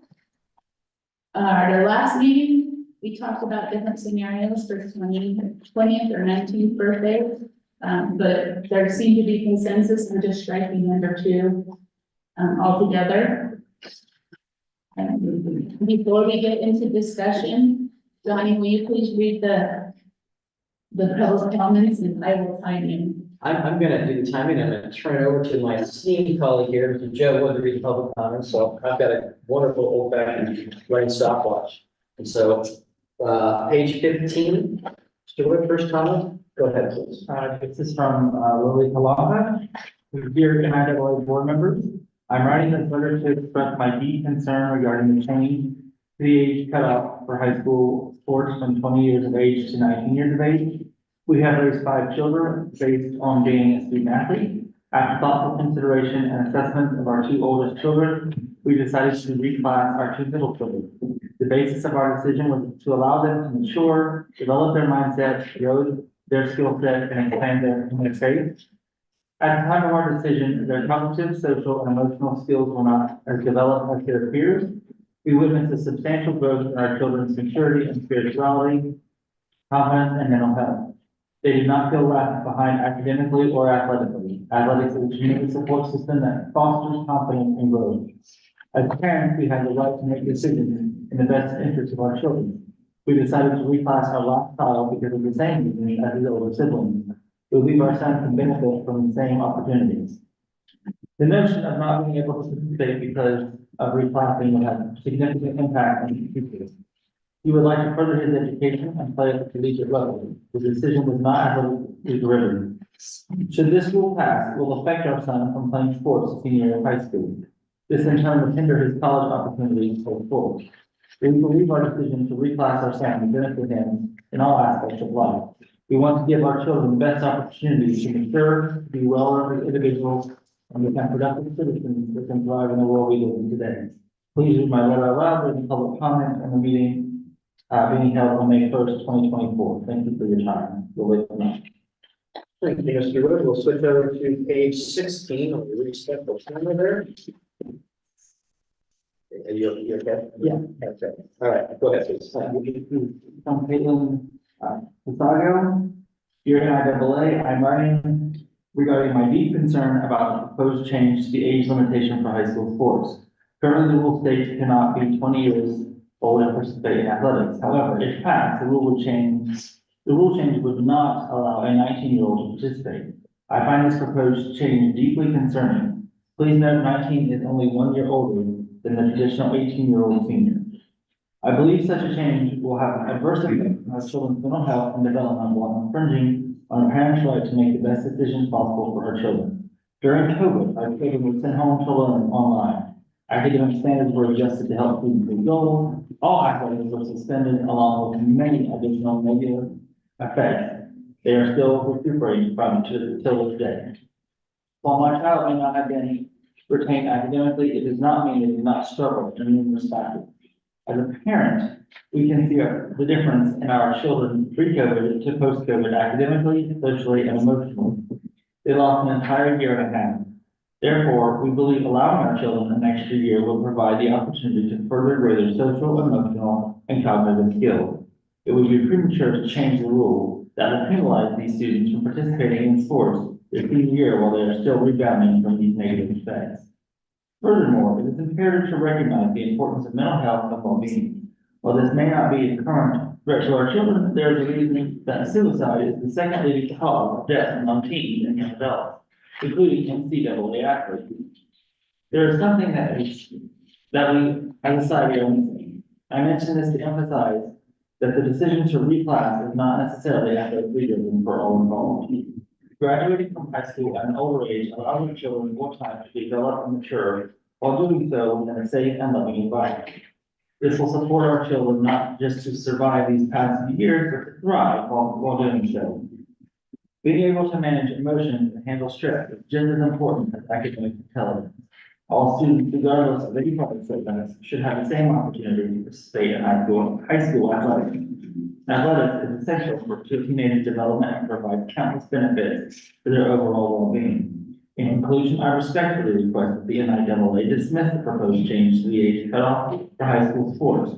This will protect our children's well-being and development, allow parents to make the best decisions possible for their children while supporting their students in athletics. Thank you for your consideration. Take over the salary. Chair, that was within the 3 minutes as well. We'll just give you an idea of where you are reading this title as you. Yeah. So let's go ahead and go to page 17, please. Thank you. This one is from Korea. Good evening, I'm emailing as a concerned parent of a child in CCSD with a possible new rule for senior ages in schools. It was extremely discouraging as our son's birthday falls in September, so starting kindergarten at the age of 4 was not an option for him, as he was just still a little too young and immature. That is now the current changed rule for Nevada. Your child must be 5 before the first day of kindergarten in order to start school. Fast forward to the spring of 2020. The world was shut down and our kids were sent home with zero guidance and very little to no help from the school as they too were finding their new way through such a difficult time. My husband and myself made the decision that year to hold him back, fearing the next few years and leading him into junior high would be very challenging for him. Our son, like many, has ADHD, and although he is medicated to get through the school days, we still have always had him in a 504 program to help him just a little more if needed. Now our son is also involved in sports and loves football. He has been playing since he was 6. As a student athlete, it's important to always maintain grades and accountability, not only in school, but the world around them. Sports is vital for these kids now more than ever. Of this passage, that would mean taking away his senior year, which could potentially get him into college and only benefit him in life in many ways. I know the spirit of this rule is to protect from older kids playing against younger kids and encouraging double fullback. In my son's case, he started kindergarten at 5 and chose to retake 3rd grade because of the challenges that COVID brought. I hope that there will be consideration for exemptions for kids that are in my son's situation. I don't think it's fair that my son will start his senior year at the age of 18 and will turn 19 in September 20, with only a few weeks of football left, and now lose the sport his whole senior year. Thank you kindly for your time. If you have one more, take a deep breath there. Then we'll go on to page 18. Joe, would you like me to read it? One? I would love that. Jack. From Jonathan Schussler. I'm writing this email in response to hearing that there is a proposed rule change of a pupil turning 19 during the season being ineligible instead of the current 20th birthday rule. We did hold our son back to having an entire year of being out of school because of COVID. We did consider the current rule that was in place before deciding to do this. If that rule is changed, this would greatly hurt my son's senior year and really his entire life, is if he was not able to participate in sports. We feel it would be very unfair to change the rules that were in place when we made this difficult decision as a family. If the rule is changed, I would hope that it does not go into effect until after the COVID year kids are through school, or at least have notice for the upcoming kids, so families can make fully informed decisions. Thank you for your consideration of this email. Best regards, Jonathan Schussler. Thank you, Mr. Wood. Thank you, Mr. Jack. If you're okay to continue on. I'll do the next one as well. From Maria Hickman. Dear NIA board members, I am writing to express my deep concern regarding the proposed change to the age cutoff for high school sports from 20 to 19. As a parent of a member of the community, I believe that implementing such a change would have detrimental effect on our children's well-being and development. Graduating from high school at a later age allows children the opportunity to mature before they leave the safety and guidance of their homes. The additional time provides them with the chance to further develop their social, emotional, and cognitive skills, which are essential for navigating the challenges of adulthood.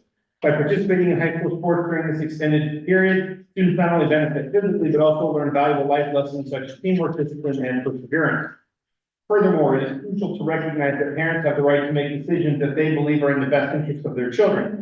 Choosing to keep a child in high school for an additional year should not be penalized by restricting their ability to participate in sports. Many families may opt for this rule to provide their children with the extra time and support they need to excel academically, socially, or athletically. Denying these students the opportunity to engage in sports due to their age would unfairly limit their access to extracurricular activities that play a significant role in their overall growth and development. Moreover, it is essential to consider the potential impact of this change on the inclusivity and diversity of high school sports. Students who may have experienced challenges or setbacks earlier in their academic or athletic journeys could greatly benefit from the opportunity to participate in sports beyond the traditional age cutoff. By maintaining the current age limit, we ensure that all students, regardless of their circumstances, have the chance to access the numerous benefits that high school sports offer. In conclusion, I urge the NIAA to reconsider the proposed change to this age cutoff for high school sports. Doing so would safeguard the well-being and development of our children, uphold the right of parents to make decisions in the best interest of their children, and promote inclusivity and diversity within high school sports. Thank you for your attention to this matter. Sincerely, Maria Hickman. Jackson, you got one more in I there? got one more in Thank there. you, sir. From Ronnie Bennett. 20-year-old men should not be playing high school sports, especially football, where redshirting after 8th grade is a common practice. Way too many redshirts opt to graduate early via online after the football season concludes, thus abusing the system and making a mockery of Nevada education. The goal of a high school education should not be to produce a man versus boy athletic opportunity, but instead to offer an even playing field both academically and athletically. That is from Mr. Ronnie Bennett. Thank you both, Mr. Jackson, appreciate it. This lot, we'll go to page 21 and show what's on there as research from Ryan Sims. We can fully see what they put last one. Yeah, so in our last meeting, Mr. Sims had read us what, the CIF, the California Interscholastic Federation's age requirement was. And so we have included that language. So it is a student whose 19th birthday is attained prior to June 15th shall not participate in practice on any team in the following school year. A student whose 19th birthday is on or before June 14th is ineligible. Each section may waive this provision so long as the criteria for such a waiver, and it goes on to how they rule. But so their cutoff date is June 15th. And then, Mr. Nelson, I know you had done some research on what other states around us have. Yeah, thank you, Ms. Roth. So I'm gonna preface this by saying a little bit. The reason I brought this forward is that there is talk, not actually having been taken yet, among state associations about the age rule. The fundamental basis behind it is to ensure that the academic pursuits are not overshadowed by athletic pursuits and trying to get bigger, stronger, faster, the age difference. In various conversations, certainly people, as you've heard in the letters too, you question why would we propose this when we're looking at academics, and why would we hold a family back and look at social, mental welfare, et cetera. So we've heard the arguments against possibly changing. So I did this research around our surrounding states. For Idaho, Idaho's rule is exactly like ours. You can't turn 20 during the season. If you do, you can't start the season. I think most of us saw that as more of an effect to spring sports. Students get older, later in the school year, their senior year. We probably don't see a whole lot of this during the fall season. Maybe we see a little bit in the winter season. I don't really know. We haven't done a study. So I couldn't tell you right now how many students do we have that would turn 20 that don't get to start that season. That maybe that's a project we need to research sometime. Maybe it's we ask our athletic directors. Do you know what's happening? You know, what are we talking about? 1%? We're talking about I don't know. So anyway, so Idaho is exactly, as our regulation is. From Alaska, their rule is a student who becomes 19 years of age on or before August 1st shall be ineligible. So a little bit along the lines of what California has done. Their cutoff date is June 15th. This one is later in Alaska. They're August 1st. And I want to venture to guess that probably goes more in line with their normal first day of curriculum, I would think, in the school year. This is from Arizona. This is, if a student becomes 19 years of age on or after September 1st. So again, it's another date inclusion in there, specific not during the season turning the age, but on or before September 1st. So far, we've got June 15th, we've got August 1st, we've got September 1st. Again, these rules are written pretty much the same that way. Oregon, student becomes 19 on or after August 15th. So we're starting to see that range there. So Oregon's rule is August 15th, can't turn 19. And let's see, this is the last one's from Washington. Washington is very lenient. There's a student shall be under age of 20 so they can't turn 20 after the first 2 weeks of a season. That is really lenient. So that's Washington. So anyway, those are our local surrounding states. Obviously what we have in place here, Rockport, I don't know if we look at amending our regulation, read something along the lines of what these other states around us do, and actually put in a age 19 with an actual specific date, whether it be a September 1st or an August 15th or an August 1st, even though what our curriculum calendars run the gamut a little bit in our state, when schools start, when districts start, and when others do or don't. So that's the beauty of it. That's the background. That's where we are. Or of course, we can leave it right where it is and not amend it at all. We haven't done surveys of our schools with regard to this. And this is a discussion within this group. And I'll be honest with you, I'm partnering on this one, it just bothers me because as I brought up the last meeting and alluded to a lot of these letters is that we do have parents from the onset that delay their student even to go to kindergarten. And then as it progresses, they do the same thing. But the reason why we are having this discussion, I think, is from Ronnie Bennett put it in perspective on page 20, where he said 20-year-old men should not be playing in high school sports. I see both sides. And I know doing this job as long as I've been now, we see families taking advantage of holding their kid back. And after 8th grade, and they've already fulfilled the requirements to go to high school, they choose to keep them back. And it is because they're making them bigger, faster, stronger. So how do we stop that? I think that's, Well, to play devil's advocate to Ronnie's comment, 20-year-old men aren't. The rule is 20. You can't be 20 and play sports. That is correct, sorry. Yes. no, that is correct. But that's what we need to, that age thing just, but where do we find common ground here? Well, all the youth sports do it by date, right? I mean, going down to youth football, youth basketball, whatever it is, it's age cut off by date according to registration for the season, so. My concern would be this, are we cutting our nose off to spite our face?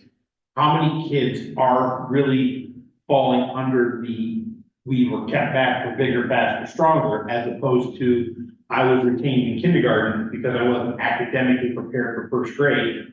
I would rather see how many kids are we going to remove from academic or athletics their senior year, as opposed to how many are using the system. I mean, my question would be this. Are we impacting more kids to stem off few kids? I don't want to do, I think, I'm gonna use a term that I don't like is, don't kill a worm with a shotgun. I think it's more than you realize. It is a lot. It's a lot more than you realize. And I mean, I'm a parent of one who started their kid later because of the social side of it. But again, he still will only be 18 his senior year. So if these people are holding him back 2 years, it's not one. That's what we have to realize, because like my son's September, and so I didn't start, right? Socially, it was not right. but he still would be able to play even his senior year. It's these people that are holding him back 2 years. It's not one. And it's becoming the thing to do. And it's happening a lot. Depending on when your birthday is. It is Right. better. Yeah, But even September is so easy. I mean, So he wouldn't be allowed to play any sports once he's turned but 19. you won't turn 19 after you graduate. Because he turns 18. He turns 18 in senior year. These are the ones that I'm saying, these people are getting 2 years, because I did one, and I did it socially. These are my kids. Well, we did the same thing with our kids. Right. And if my math is correct, my daughter and my son will turn 19 in the spring of their senior year.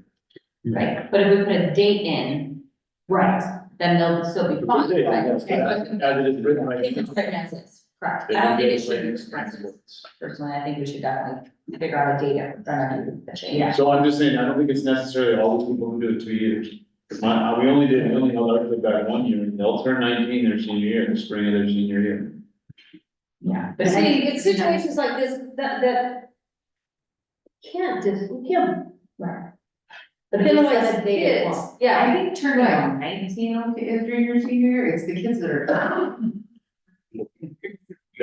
but they don't, But we have that covered. But the current rule Yeah. is if they turn 19 during their spring semester and she's running track or he's running track, they still get to finish. Right. Right, but the current rule is 20, not 19, we're shifting it. Well, the current rule states that they're ineligible at 20. Right. Right, but when you If say, we said they want to be eligible, they're eligible at 19 until they turn 20, right? I mean, you can play as a 19-year-old all the way until your 20th birthday. That's the current code, yes. That's the current rule right now. So we're allowing 19-year-olds to play. right, but what Si's saying is if we change it, then if a kid turns 19 during.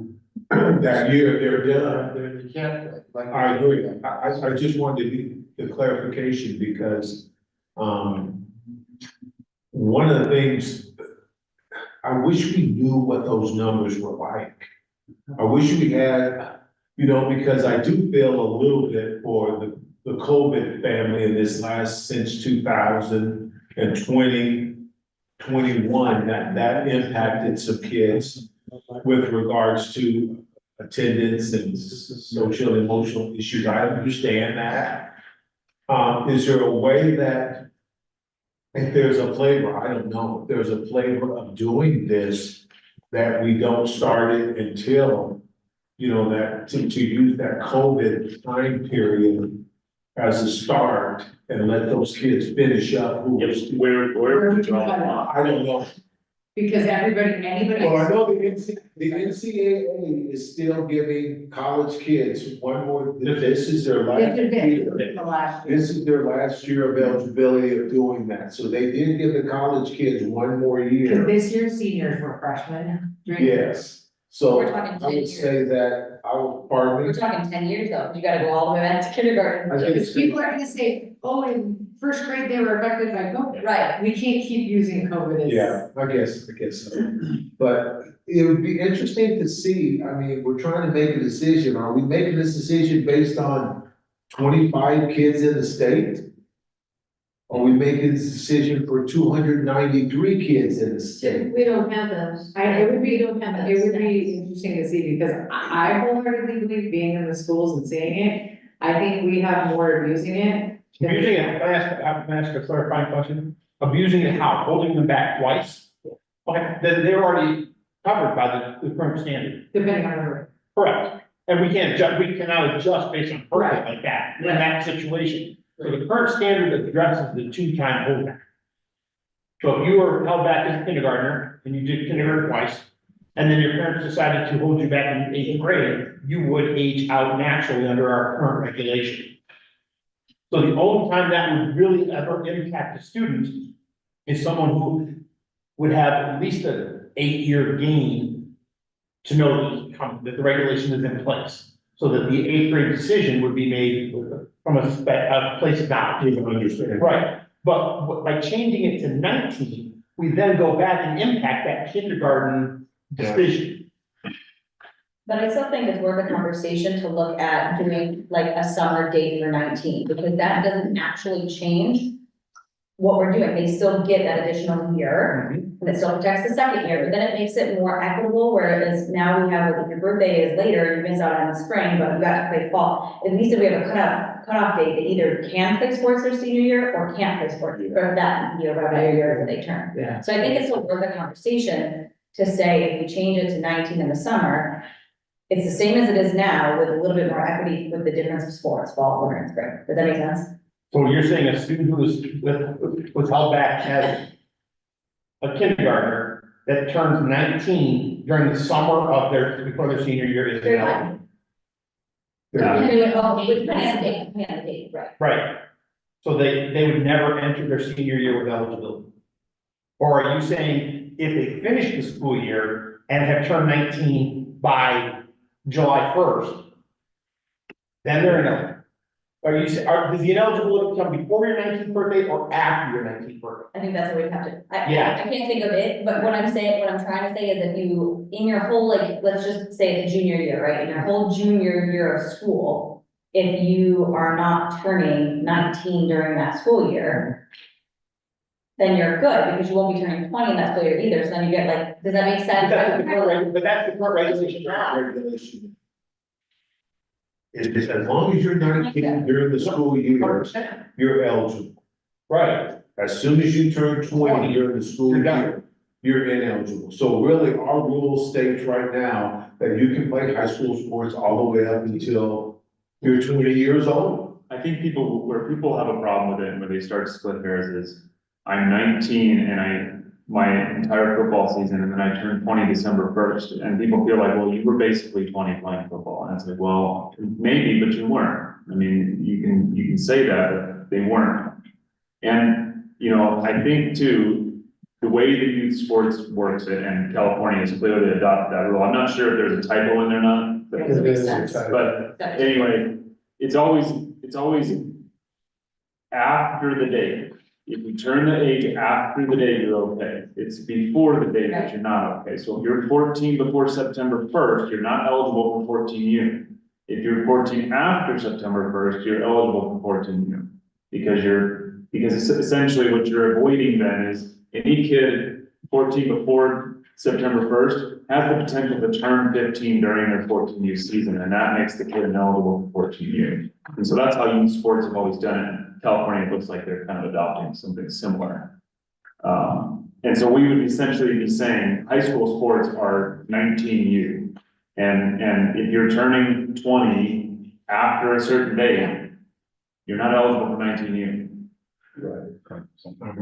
So we've always had, or parents have always had the right to appeal. This rule, you know, if we moved it back to 19, you know, we're gonna get probably a lot more appeals. And the question, how do you question what a parent did 13 years ago? It's pretty hard to, you know, to say, well, that you had in mind, you know, something, you know, or whatever. So I don't know. I think I had to gather some data before we do it. And maybe we need to do something. It sounds to me like, we're hearing from down south that it sounds like this is going on a lot, but I think. And it's just common speak now. It's not even like, it's not even a hidden thing. It's just, I'm gonna reclassify just straight A students, and just gonna reclassify. Yeah. That's like, maybe. Yeah, that's what. Oh, yeah, yeah. Yeah, it's not. They're like, I want my kid to be bigger.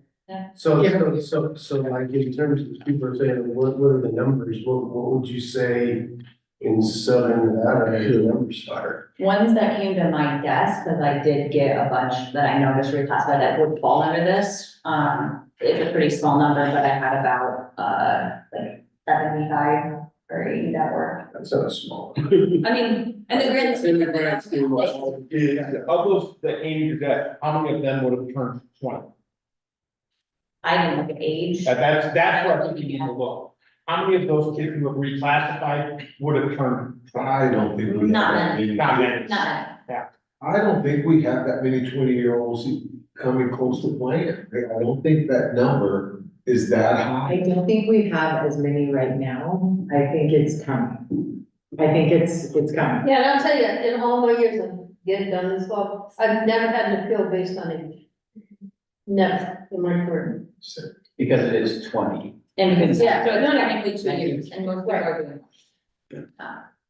Well, this regulation doesn't, we don't have to do anything with it today. And this is one of the things. How would we get this info? We have to gather that information somehow. Right. We could have activate, we could have activate full birthday, it's more of a case. Yeah, we can have activate, maybe we can have activate find out. And just go in with the last thing. Let's see if they can gather something. She goes, oh, you can pull under my birthday. We're gonna do all birthday and activate. So right now, it seems like we want more information for data on this one. And just- Yes, We're gonna put this one on the back burner for now, we're gonna try. yes. So I'm gonna go ahead and put this along and go to 7.2. So we will refer to this back further down. So this was the one in subsections. That was the one-time transfer. We wanted to add magnet, vocational and tech schools to make sure that they still kept their eligibility as freshmen. And then added charter, because this rule was originally written for charter schools existed. So that's all that we saw on this one. But nothing really changes. No. We're just catching the language out of the times. I'll make a motion to submit this to the workshop, with the edits that are written. Also,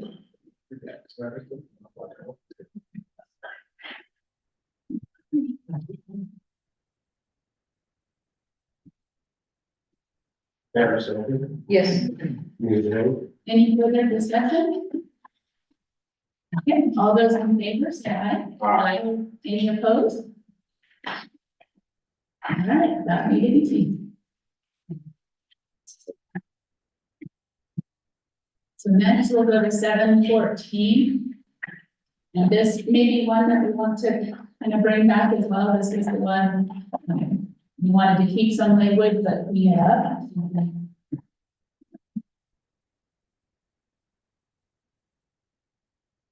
Should we keep this one for the next meeting, because this one's not vital? I would, Yeah, this one's not biased, and we could bring this one back. I would say for the time that we should move on to 716 and 44, because they are related. Yeah. So, do we have to make a motion for No, that? Okay. okay. So we'll go on to 716. So this is updating, the retransfer rule and changing it from they're ineligible for 180 school days and everything, and putting in that roster exception for everybody.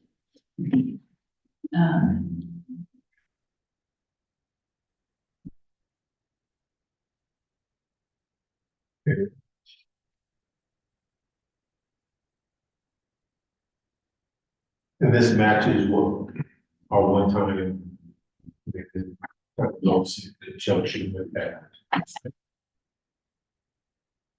Right, so if you transfer, that's, yeah, your one-time transfer is waiving this regulation. To remember the vernacular of parents out there, there's the self-sit-out rule. This kind of addresses that. You're not good, yeah, you didn't play the previous sports season, that particular sport, and right, you get to move on for your play. Well, so I think it's. So my question is this, should this regulation, I mean, this is the presumption. Should we have language, within this explain that it kind of refers back to the one-time transfer rule saying, except as provided in NAC 385B, we don't even have a number for the one-time transfer, but whatever that one is, you know, except as provided in that, any pupil who changes And I don't know if it would be exceptions provided in that or some, you know. Do you even need it? Because the whole purpose of the one time is to say you can waive this possession. Like, I think the possession itself is stand.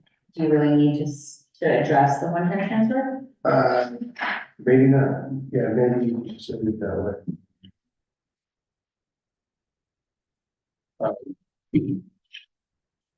Yeah, maybe you just leave it. And I just don't know if we want to get worded in it. It's even necessary. all I was thinking is that it kind of ties everything back together to a one-time transfer. I don't.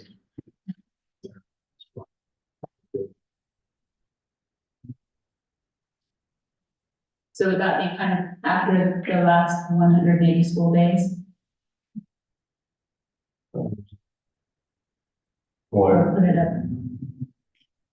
I was thinking at the beginning, except it's provided in only C3D5B point, whatever that's gonna be. Any people who changes, in name. From a school to another school, presumably, just leave it like this. So we're referencing whatever one I failed to the rule is, I'm right? sorry, well, how did you word that? Number one would begin by saying, except as otherwise provided in NAC 385B point XXXX as we have it now, Yeah. comma, any pupil who changes enrollment. We really just thinking that we didn't really talk about number 3 in this in regards to Right. the one-time transfer. We're thinking Right. about moving that one. I think that's what we last talked We about. were gonna put that Next on page. the, recruiting. Gotcha. Yeah. Yeah. Because that helps clean up that connection between it being a transfer. Yeah.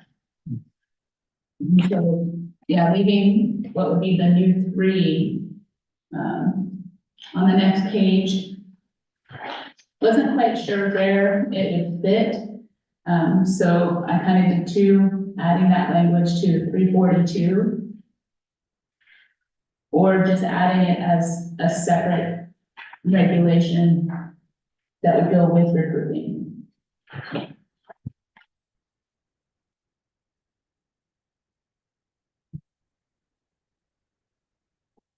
Separately, I'm worried about it not making much sense.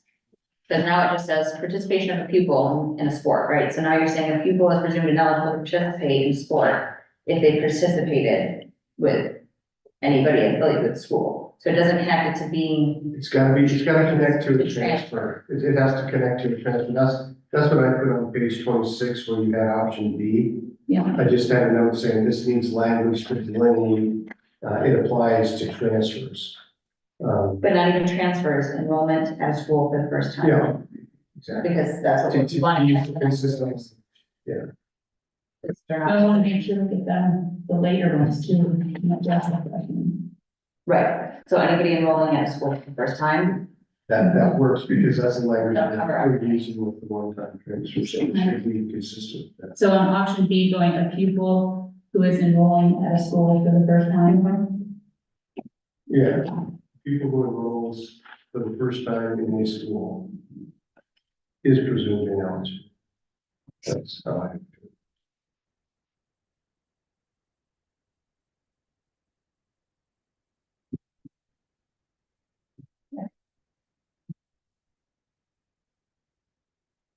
were we gonna take out that, were we gonna allow them to? Does when it says a parent, the legal guardian may not reflect does that mean they can't? They can't appeal. That means that they have no right to a hearing to find it. I thought so, I just wanted. Yeah. Or keep that, right? Just Just like- appeal or review. Yep. If we do that, which I do, I like that idea, I think maybe separate is best. We then would also need to take a look at 2 on 716, the new 2. It would have to read something like, except as otherwise provided in NAC 385B XXX, whatever. Yeah. Can, or do we even need that? I don't know, except, yeah, keep that. Yes. Sorry, Kate, was you thinking the except as provided linking in 2 or 3 regulation numbers, not just 1? Did I miss that? I'm sorry. I was just saying whatever we, wherever we put this that section 3, wherever we move it, it needs to reference that section. Yeah. I guess it could also, I mean, should also be referencing Yes. 342. So, yeah, that's what I was I getting. get what you're saying, people who've recruited, Yeah. you can't, yeah, and might need to say goal.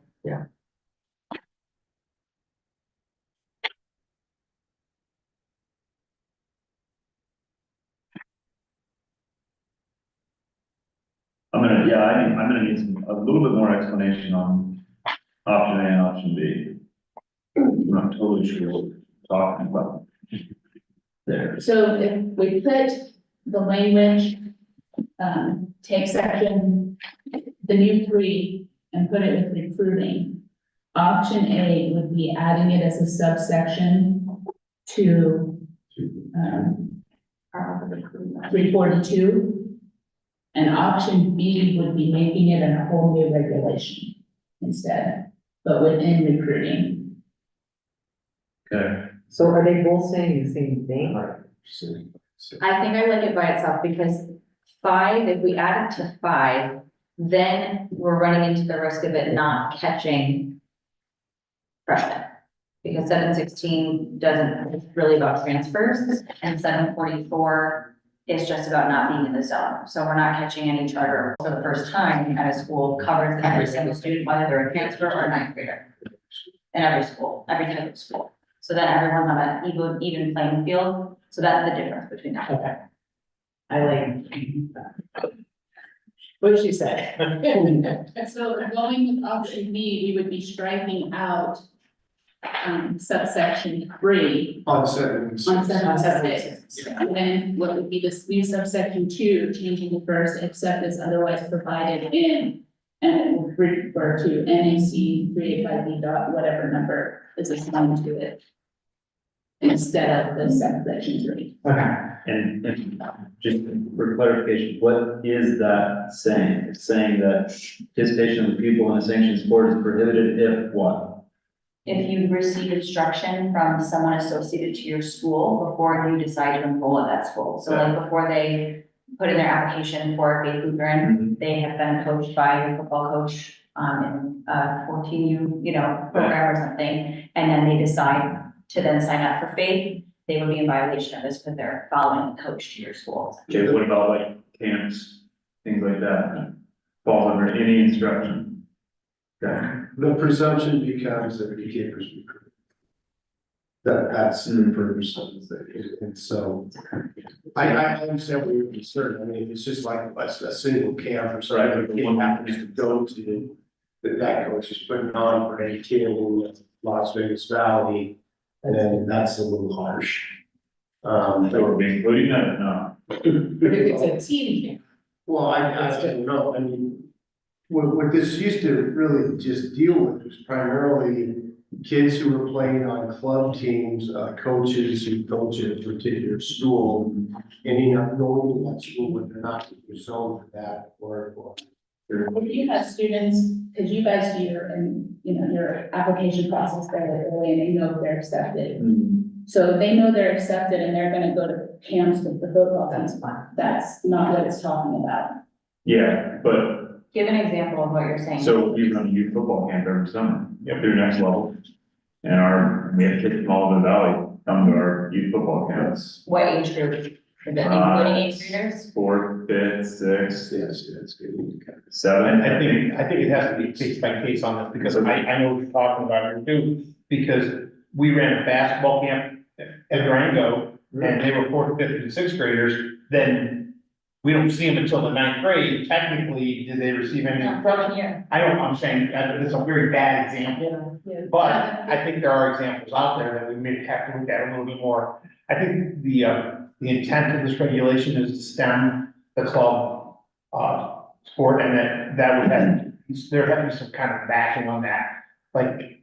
Cause that's a one-time instruction. Right. That's not continuous instruction. So if you eliminated B and from the wording, then that would take care of the problem. Because A deals with the club sports, right? B deals with your situation of having a camp and a kid in sixth grade or choosing to go to that camp every year until his freshman year and then choosing to go to your school. My fear would be if removing B takes out the individualized coaching that occurs. Like I go to a hitting coach Yeah. for 8 years who happens to be affiliated with Faith Lutheran. I believe that could be argued as he's providing undue influence to go there, but I just think we have to be careful as broad strokes on this, because there are scenarios where it changed. I think each one of these would be examined for their merits. I don't want to change it, but I think scenarios that we could all bring forward, maybe you have explanation. So Katie's got a good point. You know, first of all, I'll say with the LCB and just rulemaking, we can't be arbitrary and capricious as to how we apply it. Right. Okay, we can't pick and choose how we apply it. It has to be written in a way that's understandable and it's applied that way all the time. So maybe the way to do this is to leave it as it is, but allow parents to appeal.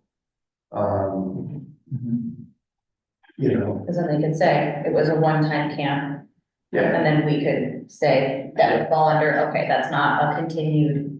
You know, where is this coming? Like, This exists, Yeah. So From the it's- accountability standpoint, what's that? like, how is this getting brought forth? How are they even knowing to appeal, I guess? because they're gonna be Yeah. eligible because of this rule. On their activate? If it's reported. It's usually, yeah, reported more than it appears on Activate, and it's learned that, hey, this kid played, you know, for these guys, you know, in their summer program for the last 2 years, and no doubt about it, that it was done to recruit the kid to their school. I mean, we've had cases like that, you know, and so. you I know, don't think like your kids would come up in it if they just attended a camp one time, like I don't foresee that being something that would likely be it's reported. never Last been thing. used. But I've never seen that, but it's never for our office like that, so. I It's don't just been think, broad, and so it, like, when I see any instruction, it just, Yeah, it's pretty broad. Yeah, it is right. And it is for just 1 year previous, actually. so it's just your. Yeah, and I would say, if anything, that's not, I don't readily see that as being 1 year when I read this, I guess.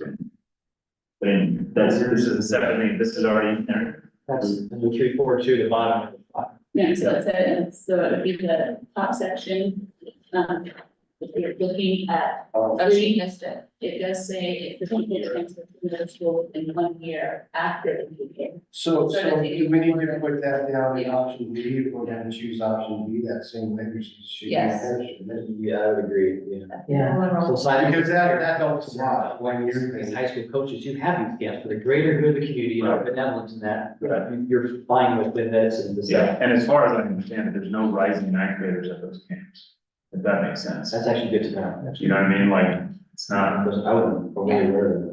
Yeah, definitely need to add that somehow, so how would we reword that? Hmm. Like, people who enrolled to the first one. Just will. Here's these. they're generating football. Yeah. Yeah.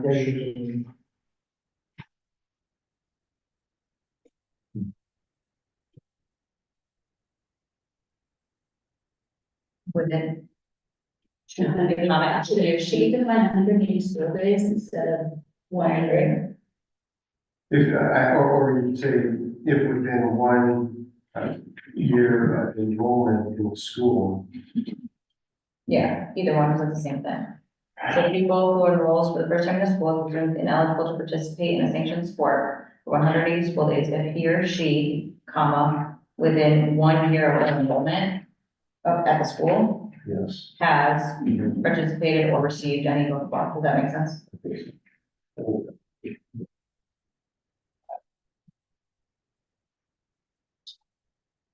I'm gonna stay back 1 year, just so I don't fall in this. Thanks. Like that. Well, and, I mean, long as I don't turn 19. In the future, the easiest way to do this would just be to say that, you know, right, like I said, rising ninth graders shouldn't be going to any of those camps. Yeah, I think that's what this kind of, like, if we worded that way, it basically said that, like, don't go to camps. I know we can't control that. We can't And say it's, that's the whole club thing we talked about with this, but wait, I gotta draw on parallels here. But the idea of not participating in club sports during the season used to count, you know, you get a 2 games, you count against you. We just can't. Yeah, We gotta get one. it at least just protects it so that if it does get reported, there's something in place. And I'll tell you, this is where it's had more and more. With 196 and.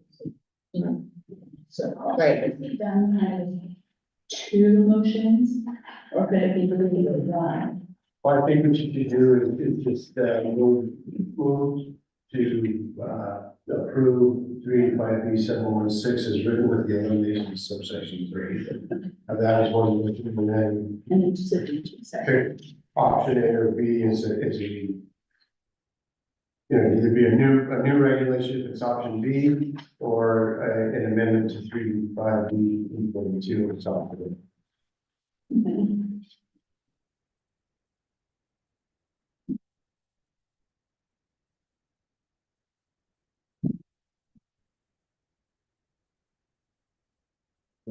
Okay. There's no further discussion, this is a done motion. Okay, yeah, I'll, make a motion to amend 716 to, changing subsection 2, where it reads subsection 4, or 3 now, to NEC 385B.xxx, whatever that new regulation is to create. And striking out all of subsection 3.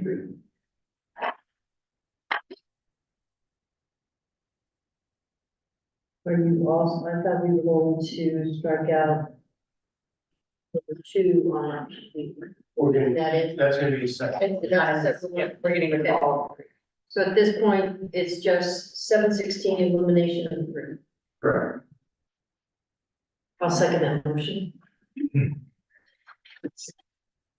Is there any further discussion? All those in favor say aye. Aye. Any opposed? Okay.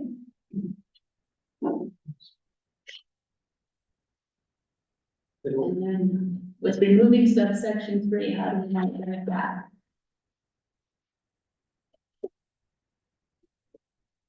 Okay, I'll make another motion.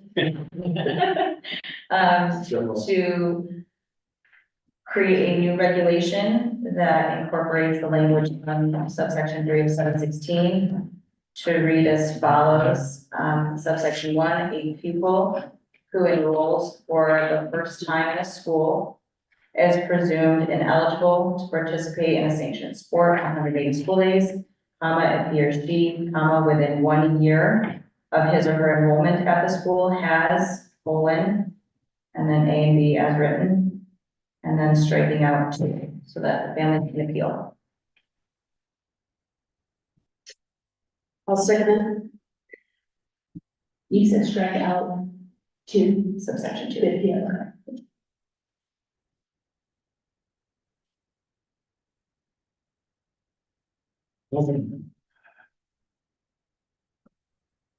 Did you second that? Yes. All right, is there any further discussion? All those in favor say aye. Any opposed? All right.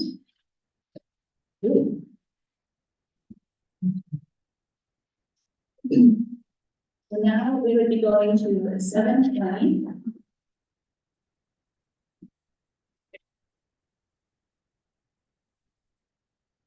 This is what we talked about last time, the first section is that roster exception, for schools within the same zone of attendance.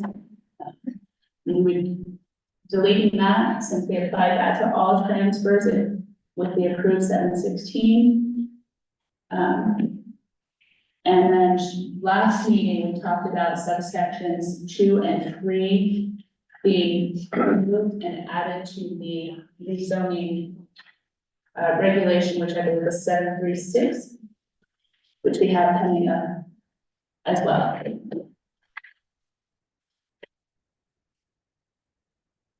So is there any discussion on this one? Then I, Okay, complete elimination of 71. yes, As 2 and 3 was added to 70%. yeah.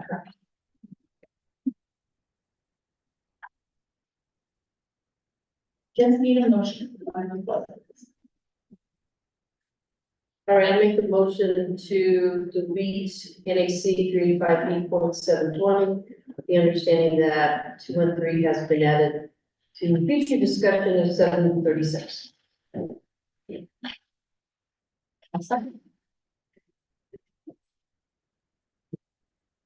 So, sorry, the transferring within the first 180 days.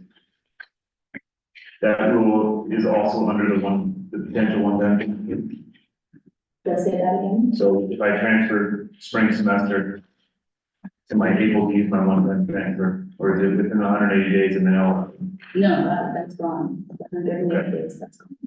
if you transfer within school year, Yeah, you're trying so I can use my transfer.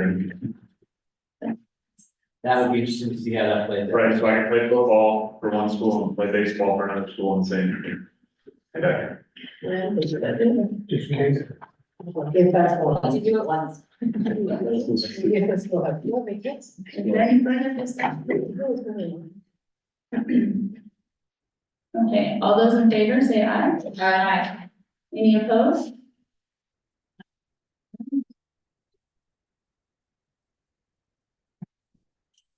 Should go to 712, or excuse me, 722. So this was the magnet school vocational or TED. And with adding magnet, vocational and TED to 712 in subsection 5 and the one-time transfer, this regulation kind of becomes obsolete and can be removed.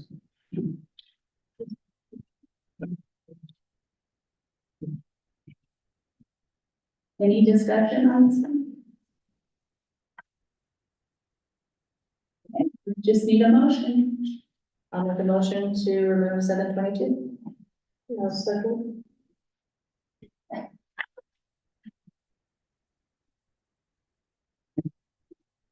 Any further discussion? All those in favor say aye. Aye. Any opposed? All right. Next would be 728. This is the option zone.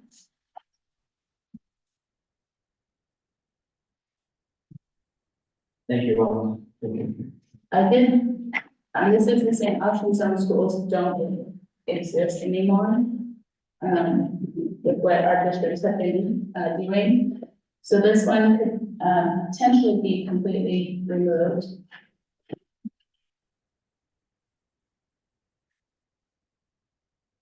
I just had a question about, I think it was, 3 and 4. When they're talking about rezoning. I think they're both covered in 736, but I just wanted to make sure before we delete the whole thing. Where did you say we were first? On 728 subsections 3 and 4, that was rezoning. And 7, I think both are covered in 736 already, so the whole thing can be deleted. I just want to make sure before that.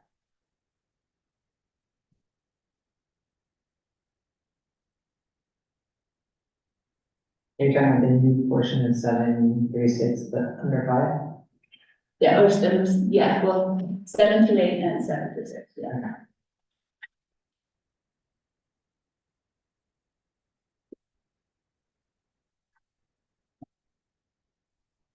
Yeah, because we don't have more than one school within a zone like this, yeah, this thing said like apply on rezoning was addressed, I think at least. Yeah, 736.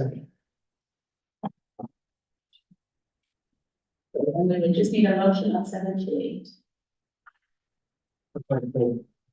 I'll make a motion to remove 728. I'll second. Any further discussion? All those in favor, say aye. Aye. Any opposed? All right, we will move on to 734.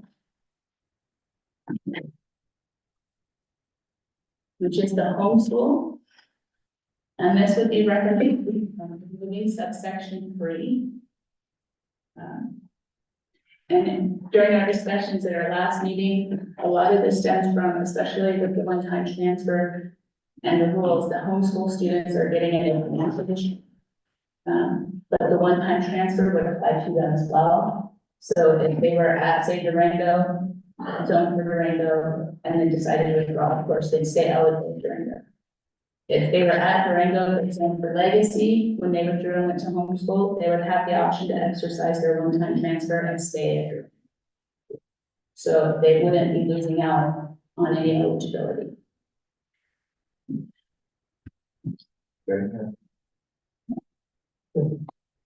Any discussion? Decided. Don't you think? Yeah. I don't think we, I think Yeah. have to. Yeah, that's. Yeah, I think you guys can all hear it. As fair as we can be. Okay, just looking for a motion if there's one. I'll make a motion for 734 to adopt it with striking out. Number I'll second.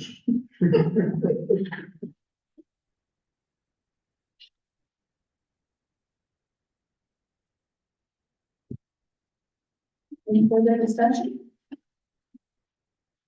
All those in favor, say aye. Aye. Any opposed? All right.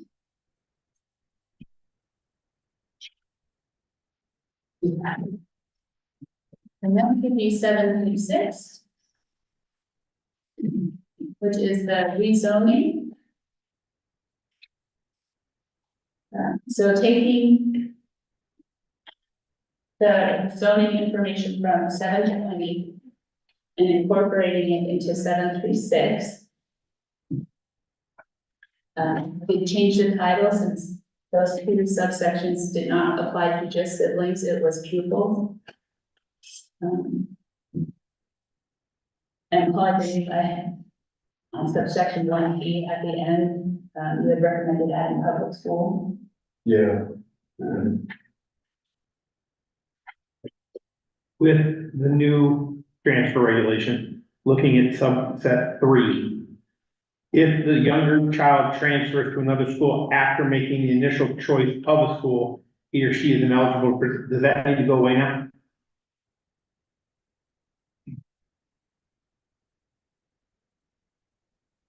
Or it needs to say in anything they rostered in, to follow our language, right? But I was saying, what they did they exercise their Or, oh, you're one-time saying transfer? they would be eligible. They because would be eligible, They have so one-time transfer? I wonder if that language needs to go away. Striking that out. So if Yeah. subsection 3,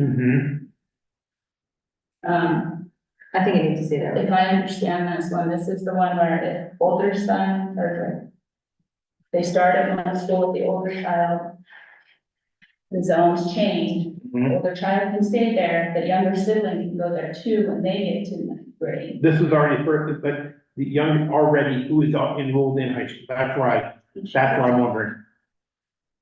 Each younger child who is enrolled in high school at the time of the regulation, they're still younger, so I'm a freshman. You're my senior sister. Does that count as my one-time transfer? Or do I still have my transfer? I think you still have your transfer because I think this is a standalone rule. It's designed to keep families together. So then I think that Is last In the case of rezoning. But this is only for rezone. Only. All right, that's right, so that's why I'm questioning, does So, that so last? this isn't gonna come up very often. Right. Well, I'm just thinking, next, not this coming year, I think it's the next So that's year. where we The new have. high school is gonna open down between Okay. Oasis So, and Liberty. okay. But yeah, but it only applies to that situation. And like I said, the intent of the rule is to keep families together if possible. You know, if that's a choice.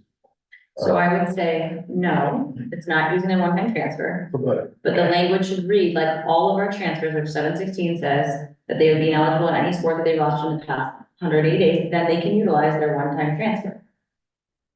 After that, because all of our transfers are that. But they didn't transfer. Ever. See where I'm at? Started my freshman year, Right. they And just so then rezoned if it, they transfer, okay? Then they're good, that's their one-time transfer. yeah, but we don't, our language and all of our regulations don't say you're good because of one You know, transfer. I'm saying, does that need to come out? Because that's saying they're not. I think it still needs to read that they would be if you transfer any kid, right, our regulation is if you transfer, so you're in high school and if you transfer. You're ineligible in anything you're optioned for 180 school days, okay? That's what it says, that's our regulation. What do you mean? We just put in a one-time transfer. That you can use to, Wait. Then you Wait. can go appeal on this. I guess it- I think that's where I have a hang up with the way the wording is. Well, maybe it needs to reference the one-time Transfer, yeah, Again. Except as provided in. except for as provided in. because, but you don't have to use it. So I thought we stopped saying that. That we're not going to say no, because that. if you like, so let's just say you transfer, right? We go, I'm in the magnet program and then I transfer to my zone school. I'm ineligible in anything I've optioned for 180 school days. That's what our transfer regulation says right now. However, I can use my one-time transfer to get eligible in everything. If I want to, so you don't have to use it. But what I'm saying is, this kid never used it at all.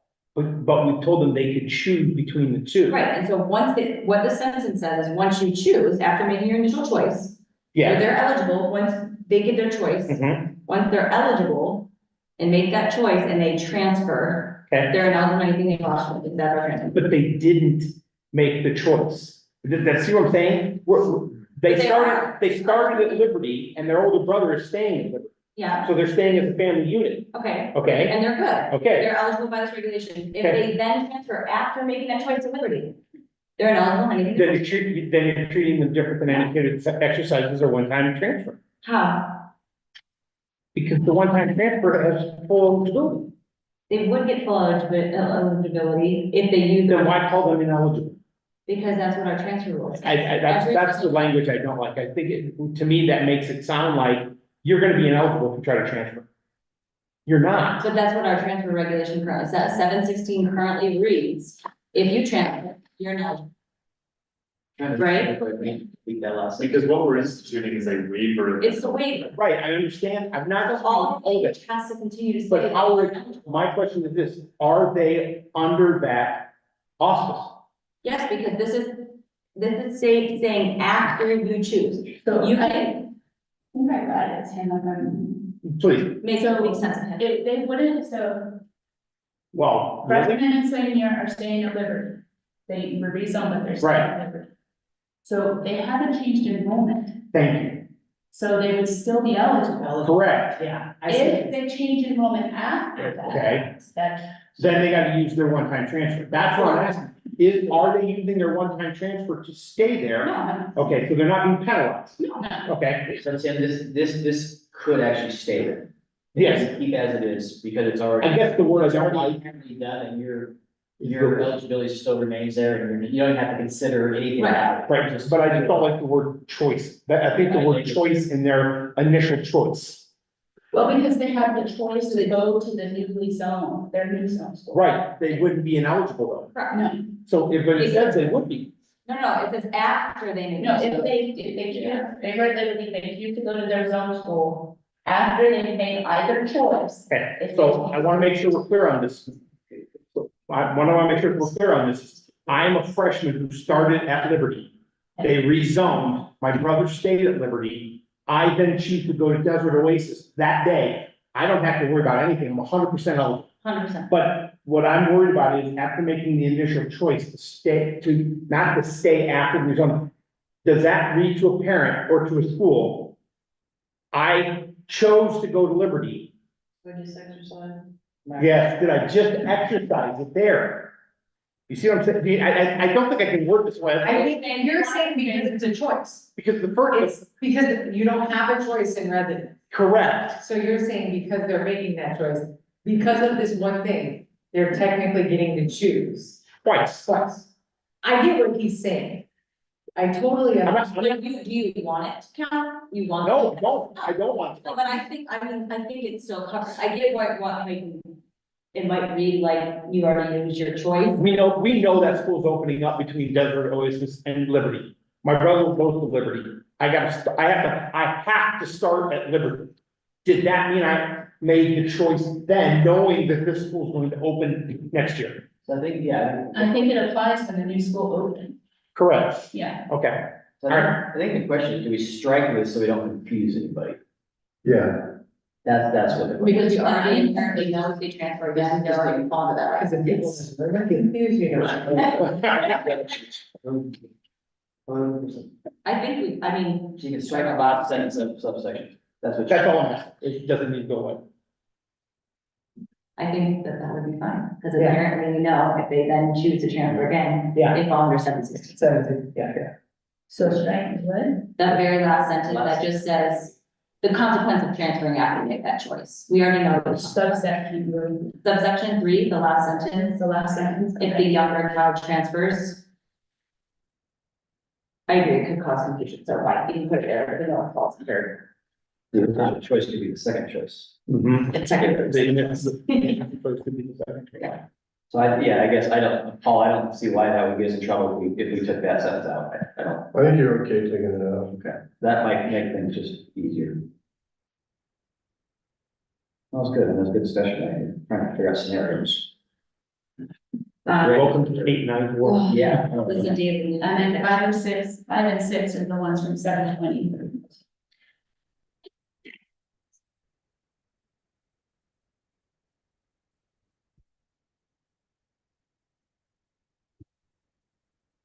Number 6, I think. Shouldn't just refer to 5, should it refer to all of them? It's just as Tim was saying, And the reason this is here is so that they can't flip flop. Yeah. Between us. yeah, Okay. Yeah, I think it should, I think it's supposed to be all of them. Or not all of them. I think it should, yeah. Can you guys clarify, please, what are we saying? Which part? On 6B. What do we mean by the transfer has to be completed on important during school? so that when they rezone and the new school opens, they Oh, have to sorry. pay that school, it's just still there. You're lucky to get I'll be honest with you, the reason I'm worried about this is because I know that in 2 years, Yeah, We are. Desert Oasis and Liberty are going to be split, yeah. and I'm concerned about those, because I think we're going to see, that could get worse. Yeah. The fall of 2025, Washoe County has a new school. Oh, okay, well, there we go. Yeah, this is important, we get this right. Yeah. Yeah, I think they knowing this is about zoning, Yeah, crossing out that last sentence of number 3, 5 and 6 maybe way to go, I think they're in good shape. Would you say? I mean, that existed. So on the call number 6, the people specified in this regulation, not just subsection 5. I would say, Paul's thing.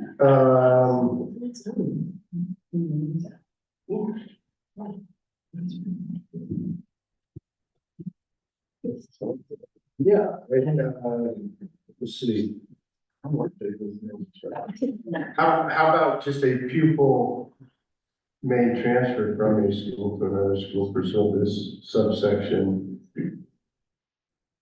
I wouldn't say, So just take out specified in subsection 5. and I would, instead of saying pursuant to this subsection, I would say pursuant to this regulation. You get rid of the specified in subsection 5, okay, and then pursue, get rid of subsection at the end of that 6th first sentence and say and regulation. Okay.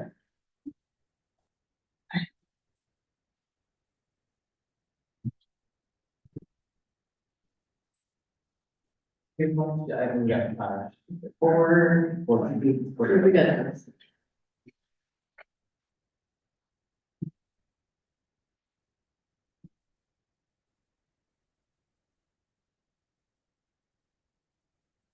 So then you need a motion to approve as amended.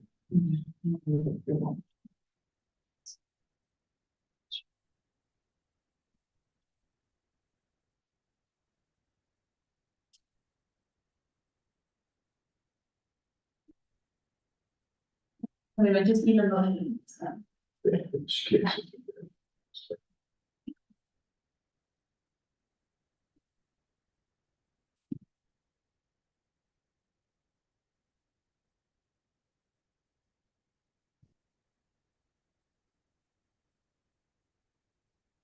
Rich, you gotta make a motion this one, as. That's great, I getting rid of last sentence three and. Number six, I go on through. Go ahead. Okay. This is gonna come from Mr. Farrier. As presented on page 31, striking the final sentence in subsection. In number 6, deleting specified in subsection 5 and changing the final word of the first line or the first sentence subsection to regulation. Good job. That wasn't the best, but. Good job. I second. Look at that. I think that was certain. I have no idea what you said. I have no idea what you said. You did great. Yeah.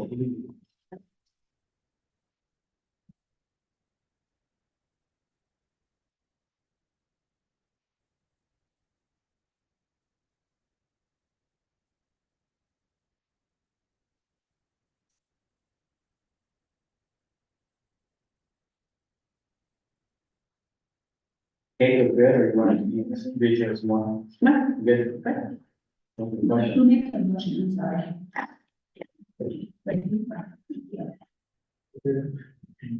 Okay, is there any further discussion? All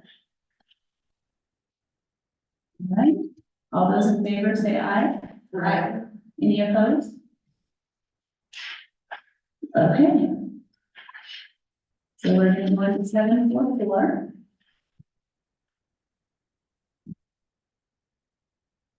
And this is our sub-varsity rule, like living outside the zone of attendance.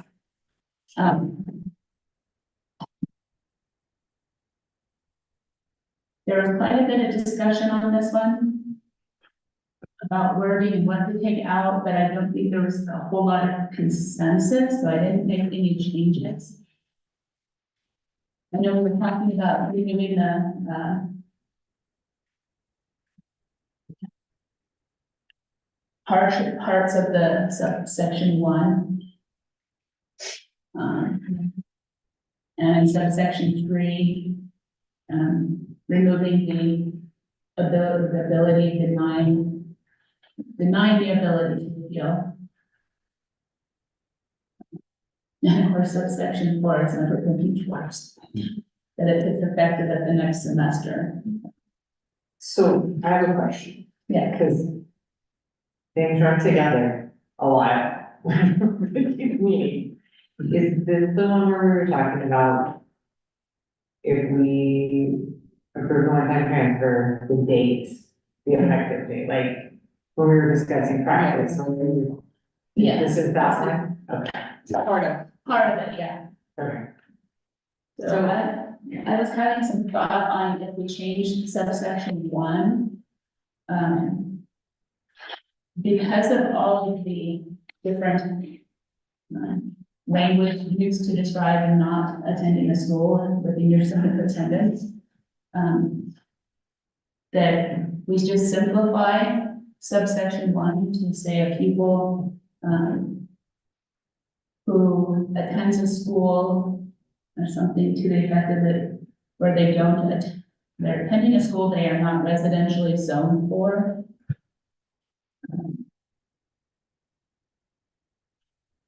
Can get the, okay, sorry, I just lost my.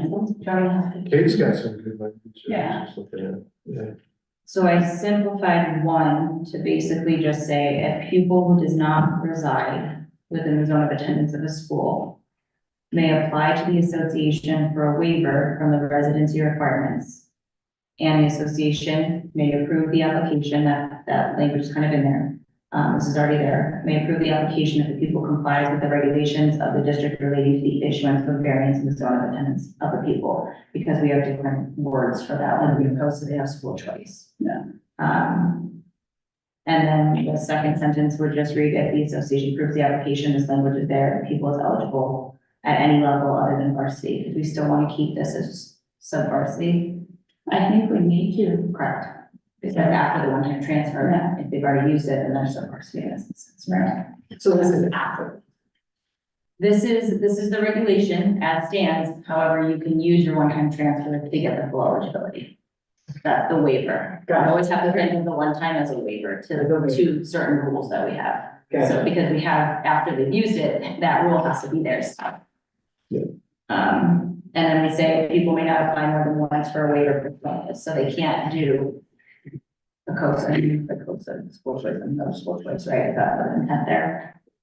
And then I had in my edits, which I'd have to relook at everything here, but I have 2 staying as is written on it, and then I have 3, 4, and 5 all removed. And that would remove all that language about the first official day and the application process, because we're not talking about transfers here. We're really talking about a waiver from the residency requirement. So I changed the name of it to, instead of the waiver of the transfer yada yada, because that's for 716, well, I just have it as waiver of residency requirements. I don't know if that makes sense, or if there's another way to word that.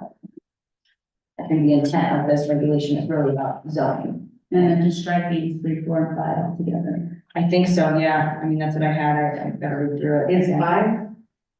5 is picked up elsewhere. It is, okay. Yeah, that's our, we have 776 for that. What is it? 776, yeah.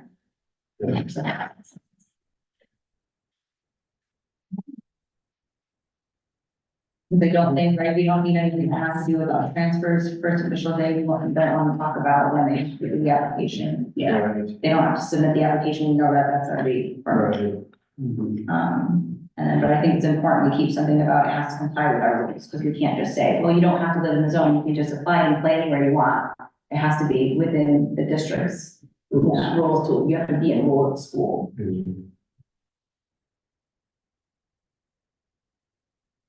I feel like this might be one to wanna, are you retyping it, so we can like get it clean for people to look at? I'll have to get your Okay, clean copy. this is good. So we can take a second. Are you gonna try and type it up right on here? Yeah, take, since there's so many changes. Right. So we're gonna do it.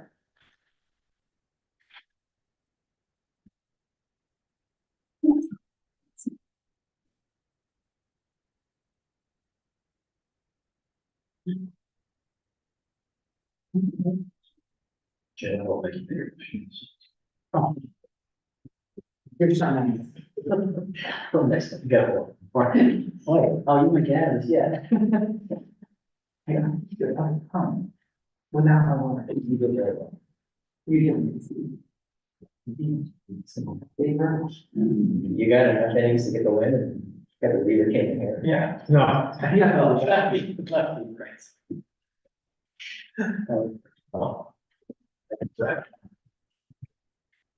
Sure. So while it's gonna take me a little while to type this up so you can see it, so I'm gonna recommend we come back to it as I type this. And that we move on, to the next item, which is our definition, just for the sake of talking. The first one is kind of defining residential affidavit. I added on the page as well, I added what language you put in activate to help explain what it is to families.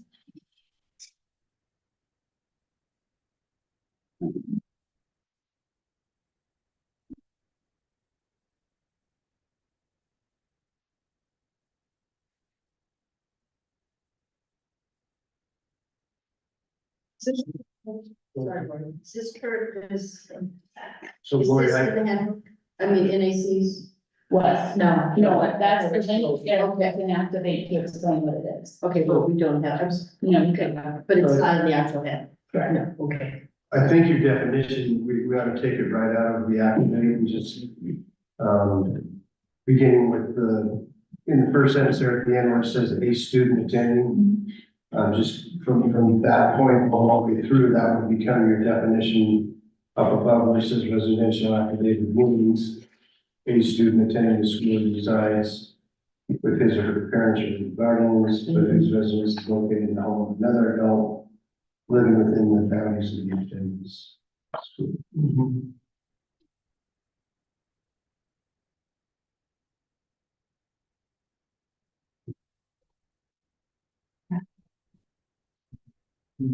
Well, we got just, we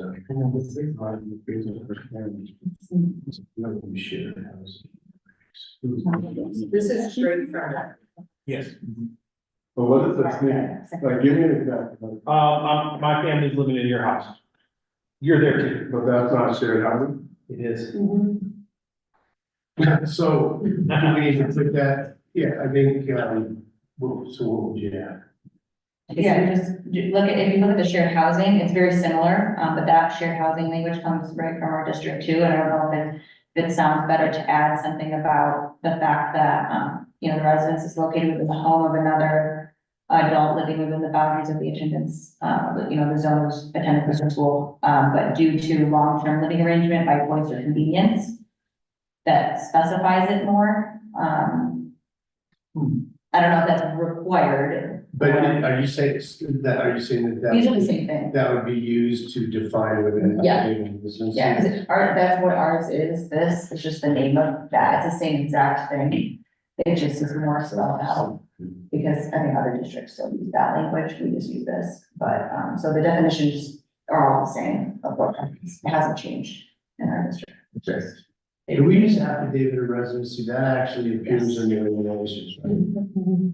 That's in 712. So that's what we need to define. Correct. Because shared housing doesn't appear. in the No, regs. I think the term affidavit of residency is just general enough that no matter what we call it in the district, it can qualify for that. Yeah, if you feel adding additional language to the definition helps to define it better, then that's fine. A student attending school who resides with his or her parents or guardians, but whose residence is located in the home of another adult living within the boundaries of the school due to long-term living arrangements by choice or convenience. Why, just out of curiosity. The due to long, like the choice or convenience. Does that, That's our district language, that's why I was just wondering if that language is good here, just because that's what it's called, like, that's the definition of this type of living situation in CCSD. So I was just bringing up, is that a good way to describe it, or do we leave that out and just say broadly, like, if you're living in someone's home?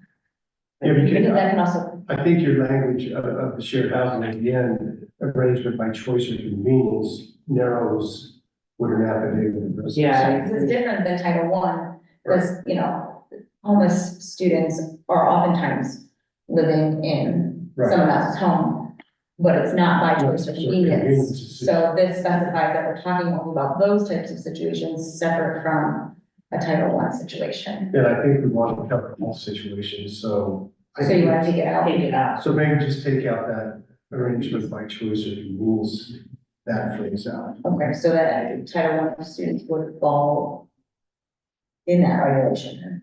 Is that a violation of federal law or whatever they're?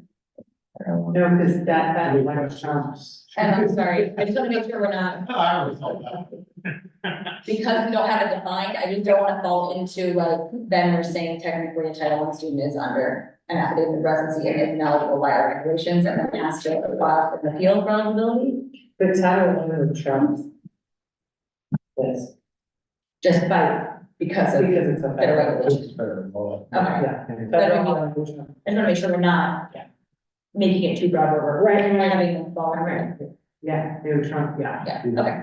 Then I think we would be okay without having that, or we can just leave it as is. And that's what you're doing. Yeah. So just exactly as Paul said first, exactly what's written under affidavit of residency, starting at a student attending school. Okay, I think that would be good. Did you not add, do the long-term living arrangements?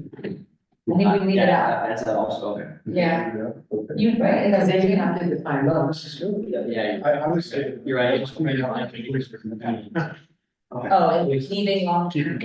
What is long term? Yeah, what's long term? Yeah. That's the Yeah. big- Yeah, then we're defining another one. Yeah, I think we just got. Within a day. Yeah. I mean, 500. Yeah, I think that's good. I just need a motion.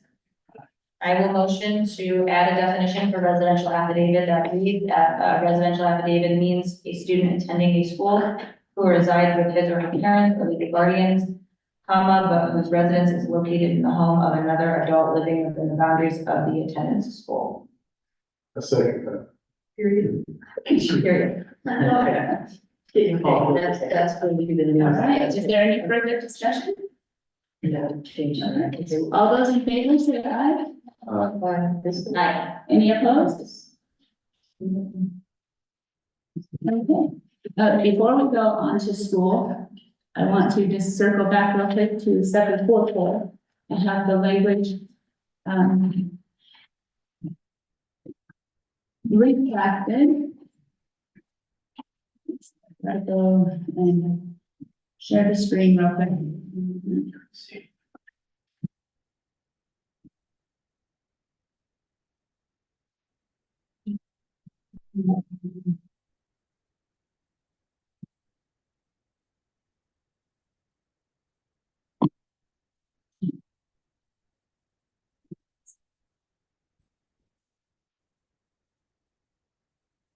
So this is, make sure I got everything correctly. This is how, what she was proposing, her suggestion changes for.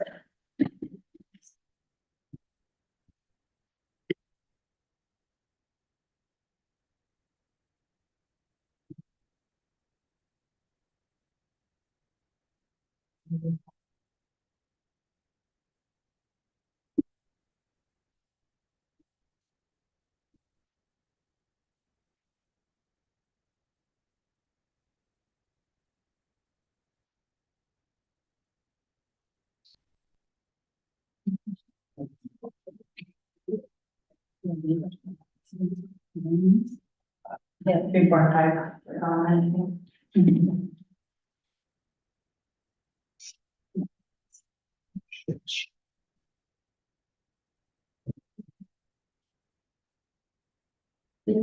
So I'll let you guys know what I just asked Paul when you guys were reading that. As I was typing this, the way the suggestion is written, may apply to the association for a waiver from the residency requirements. It's not referencing 712, but that's where those regulations are, about residential affidavit and temporary guardianship. And so I asked them if this would allow those kids to at least have sub-varsity eligibility instead of no eligibility. If that, being written that way, if that would do that. Should we specify a subsection? The one that's related to, Yeah, let me, about living, I think it's subsection 1, I have to reside in. yeah, just reside within. Yeah. So that's not referencing all those other situations that are.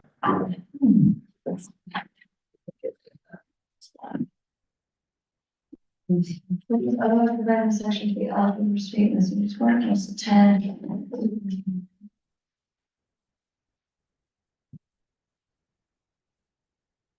Yeah, I think we could just say, instead of the residency requirements, we just say.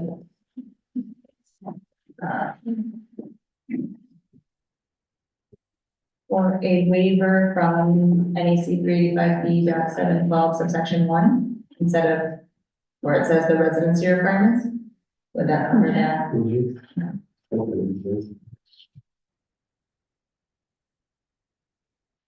Over the point.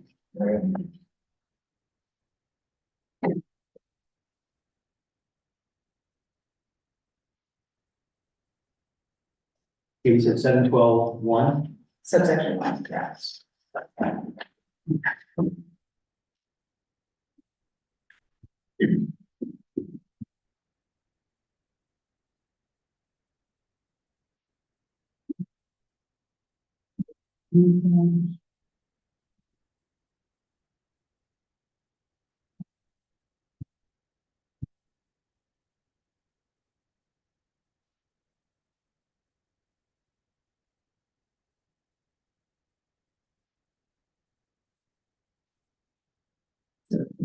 From the requirements of, do we say like from the requirements of NAC 3 part? Is that all? Right, yeah. So from the requirements of,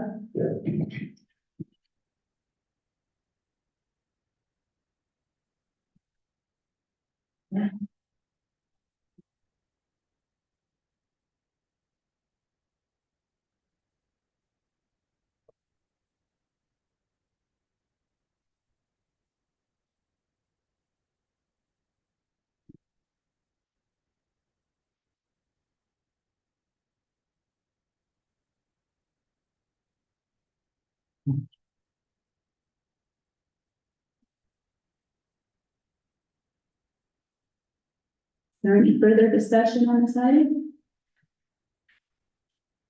We'll just be looking for a motion then.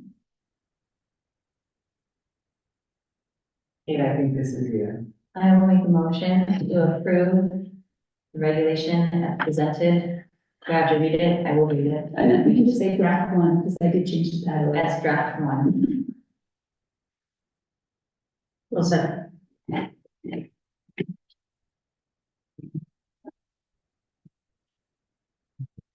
Any further discussion? All those in favor say aye. Aye. Any opposed? Who gave the second of that one? I'm assuming? Yeah.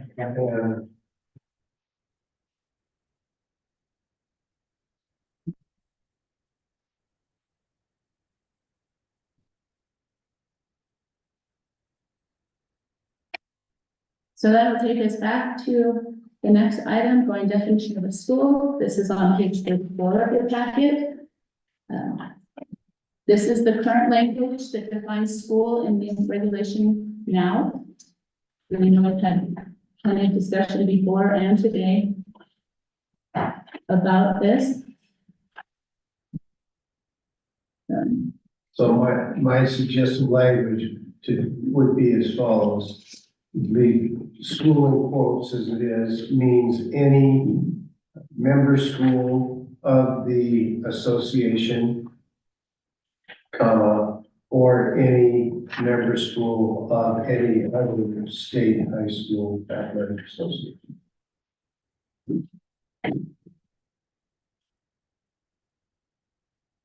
Going through, looking at where we use the word school. Question goes back to the kids using 8th grade as a repeater. That school is not a member. Do we have to identify that? Does that matter? It doesn't matter that it's the school, it's the fact that the kids begun the curriculum. It Okay, doesn't matter what it's done. And what if, and homeschool doesn't? that's part of the state. Yeah, that's part of our state association also. I was wondering if we should I was concerned that if we had that, should we just broaden the definition, but I don't think you need to now to that, so. So read that again, Paul, member school of the association or. So school means any member school of the association, comma, or any member school of any other state high school athletic association. Okay.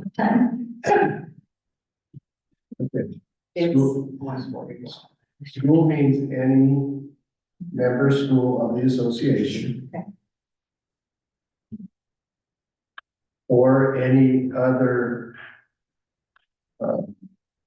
school that is a member of a state high school athletic association. I think I just changed it. You did. I didn't have it written down. School of, that's what you said. So the idea is that it's any school, whether it's of the NIA or any school within any other state high school athletic association. That's the definition of school. No, this helped a lot. Yeah, This is good. I think so. Josh, I'm trying to like, 12 teams one. Mhm. Well, with that said, we just need a motion. I make a motion that we define school as Paul dictated to the. I'll second that. Great, good job. Is there any further discussion? All right, all those in favor say aye. Aye. Any opposed? All right. Next, we'll move on to page 35, which would be the definition of team. So that should say not 042, that should be XXX, because it should be a new thing.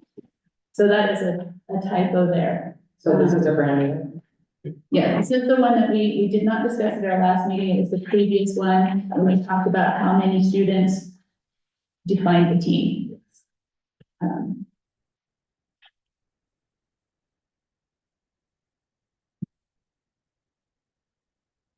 So.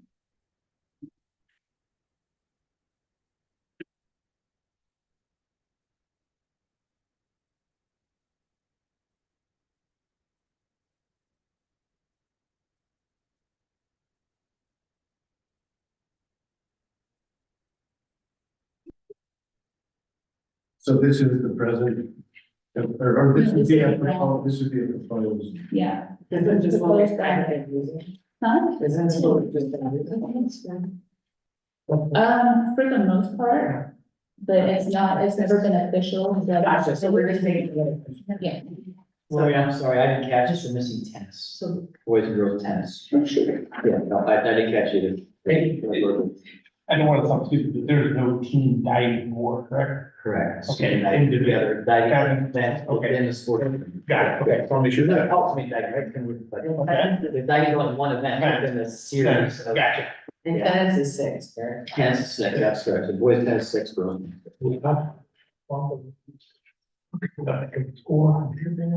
Yeah.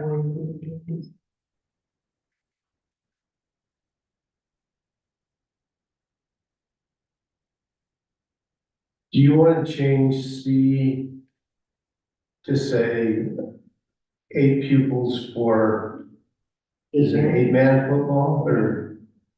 And then 11 pupils for, Yeah, just in case we ever. yeah, in case it changes by classification. Yeah, Lori, that's good, I like that.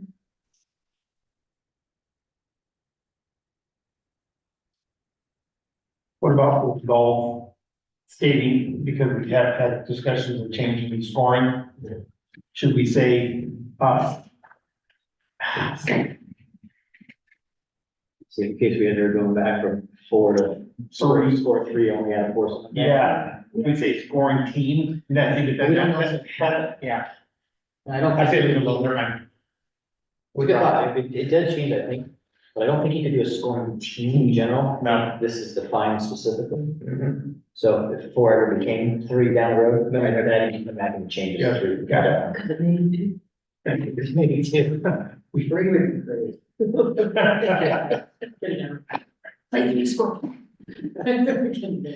Sure. We might lose team participation opportunities, just play 6, score 3. Just keep Let's going. play baseball. Oh, Okay, let's go on. yeah, move on. So do we need a motion? Yes. Okay, I'll make a motion. That's all often confusing and scrambled. It's not at all. I'll make a motion for 385 XXX. It should be the L4 too, it's in. Okay, no, first, okay, so I'll make a motion that we adopt the teams defined with changing football to the 8-man, so classifications change, adding in boys and girls tennis with theirs being 6 people.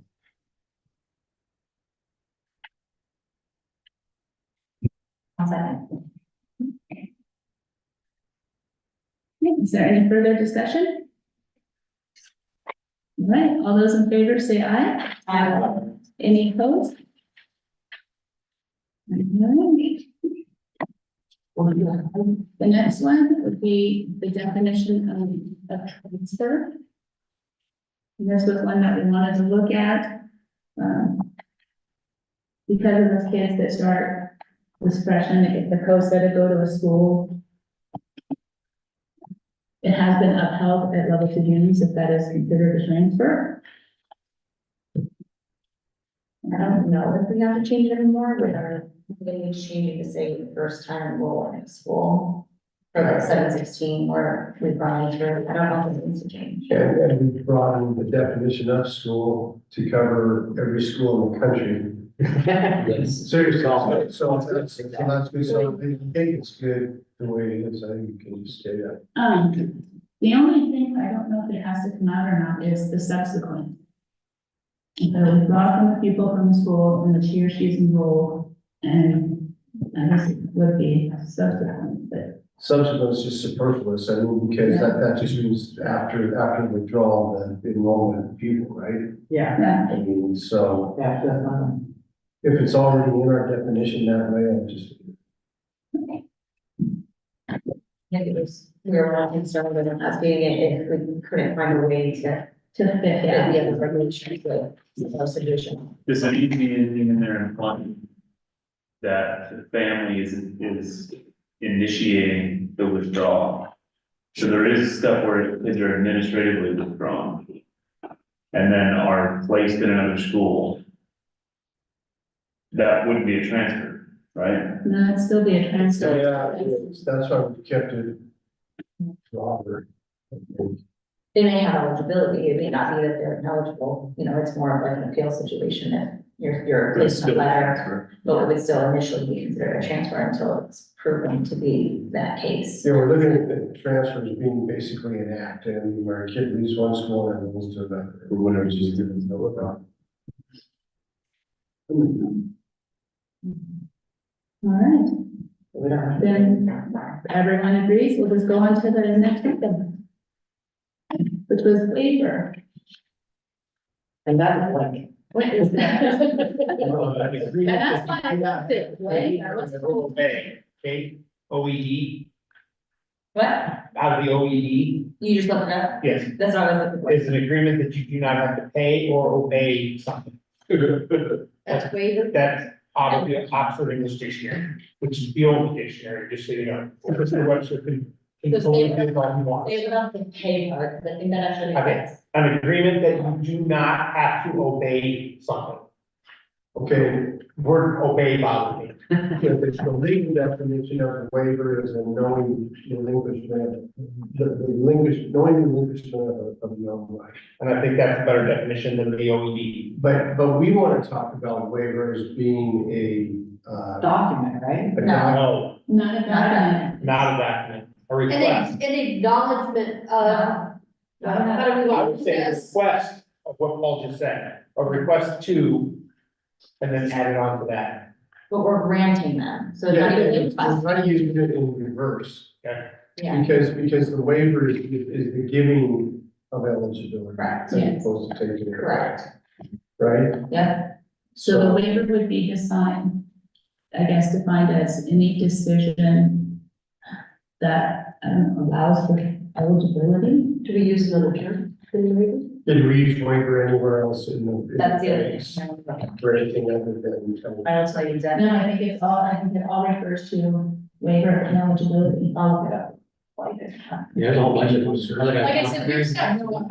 Cambridge Dictionary. Did you say Cambridge? Cambridge sign. The six. Level two is where It's good. kind of, it's the old school. Where apparently, I never signed a waiver, I don't know anything about a waiver about our lives, it's not, you know, I just. Yeah. I would say waiver is not a document. Yeah. An acknowledgement of the, That's not good. That's- yeah, I just. I wanna clean that up, so, no, Here, yeah, it's not a document, An official Waivers. decision. yeah. So could it be a waiver is Does not have. It's granting. affirmative decision to allow, Well, do we want it to be waiver, or do we want waiver defined, or do we want to define waiver of eligibility? Yeah, because we use I waiver. like waiver eligibility. Because that's what we're trying to define, isn't it? That's what Yeah. we're trying. Yeah, that's what totally. Usually does. Yeah, but we also don't say that in our, we just say waiver to this regulation or waiver to that, like, we don't use those always together.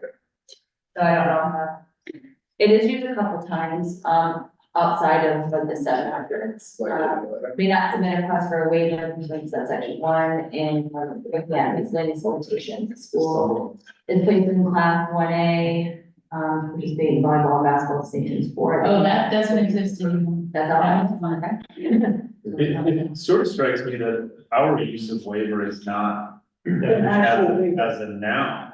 It's not a waiver, it's not a noun. Yeah. Our use of waiver is a verb. Correct. We are waiving an element. Correct. Yeah. Yes. So the definition of waiver then is not the definition of waiver as used as a noun. The Right. definition of waiver is used as a verb. Waivers fine.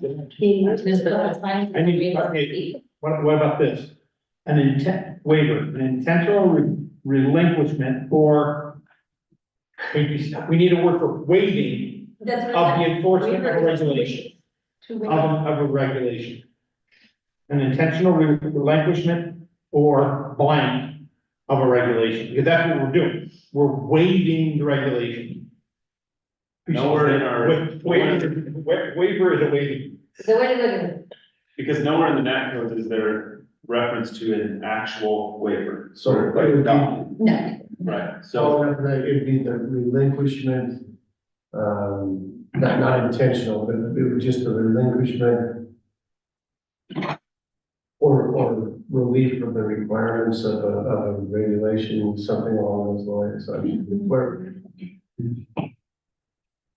What about relinquishment or relief of punishments associated, no, don't say much. of enforcement. Of enforcement, of NIA, of specific NIAA regulations.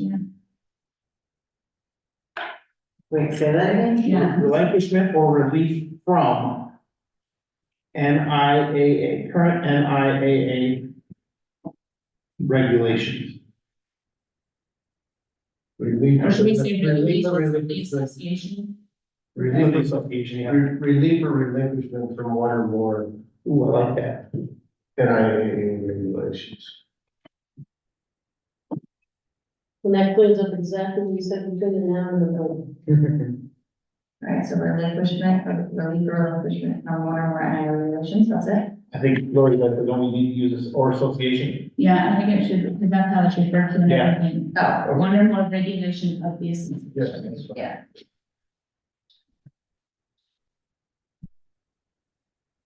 Yeah, there's only a couple other regulations that have waiver, one is about a fee. Waiver of a fee, in the broadcasting area. And that would be fall in line with our definition. Right, so I think that would be fine, Yearly. the rest are all in the 700s. Yeah, that's just an option. Yeah, couple times it's referred to as a fee, so I think that would be good for you. So relinquishment or relief from one or more regulation of the association. Yeah. Well, then that- English. There's no other discussion, it's even. So just sit right here. I will make a motion to approve the new definition of waiver. That's state law. Waiver means relinquishment, relief from one or more of the regulation. Of one or more regulations of the association. Yeah, that's correct.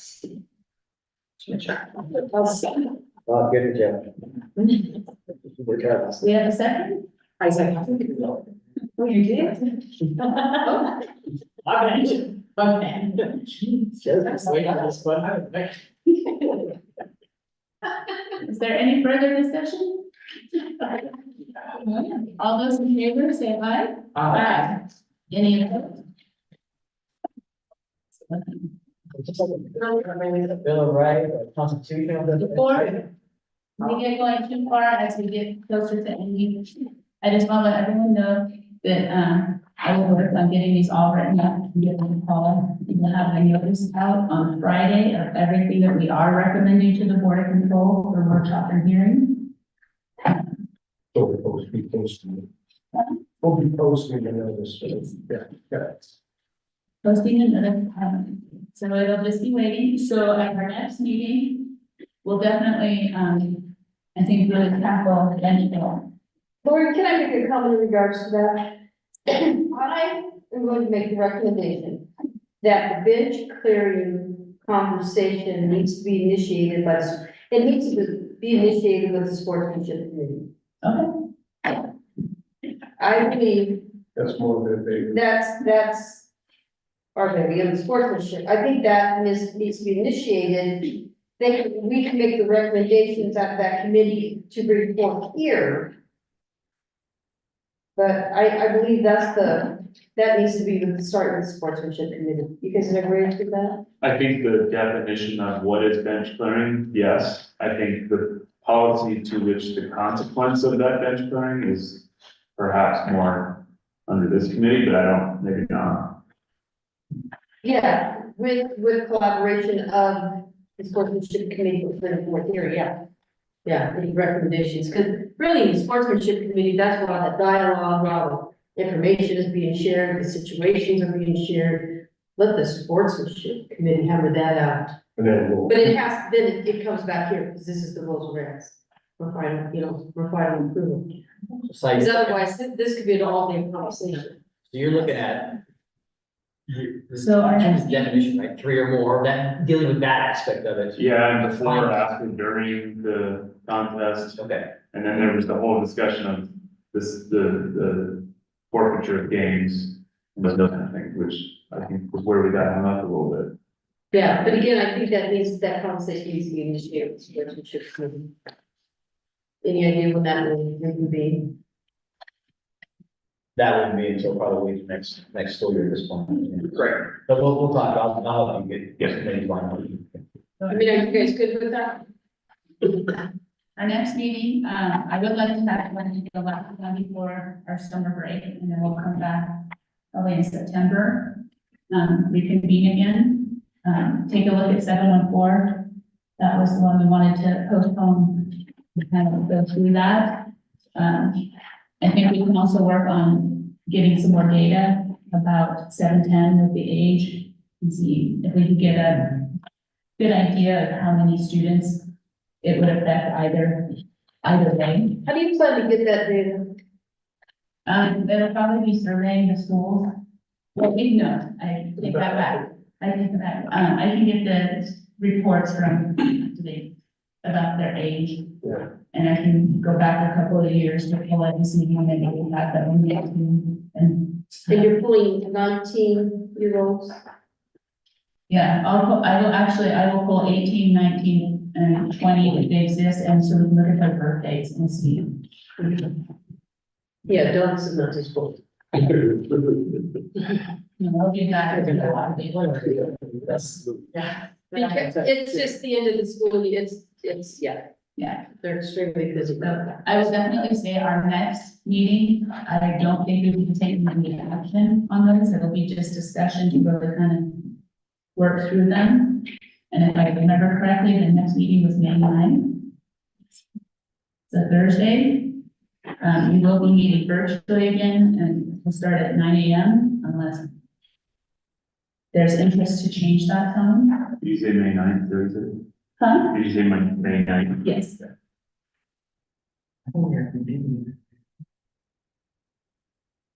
May 9th?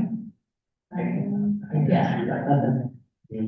And it puts us right on region, but with realignment going right after everything, I didn't want to put us.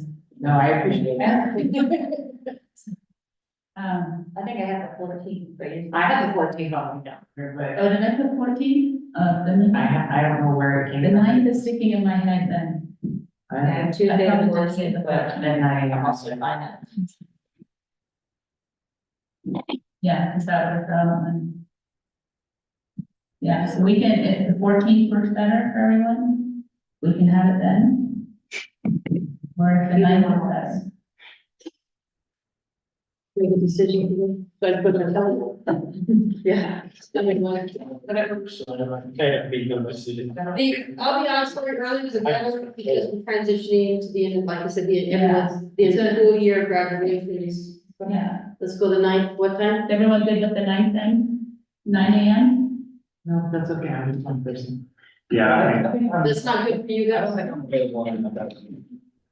Well, let's go 14th. Go 14th then. Is it just that date or is it the time?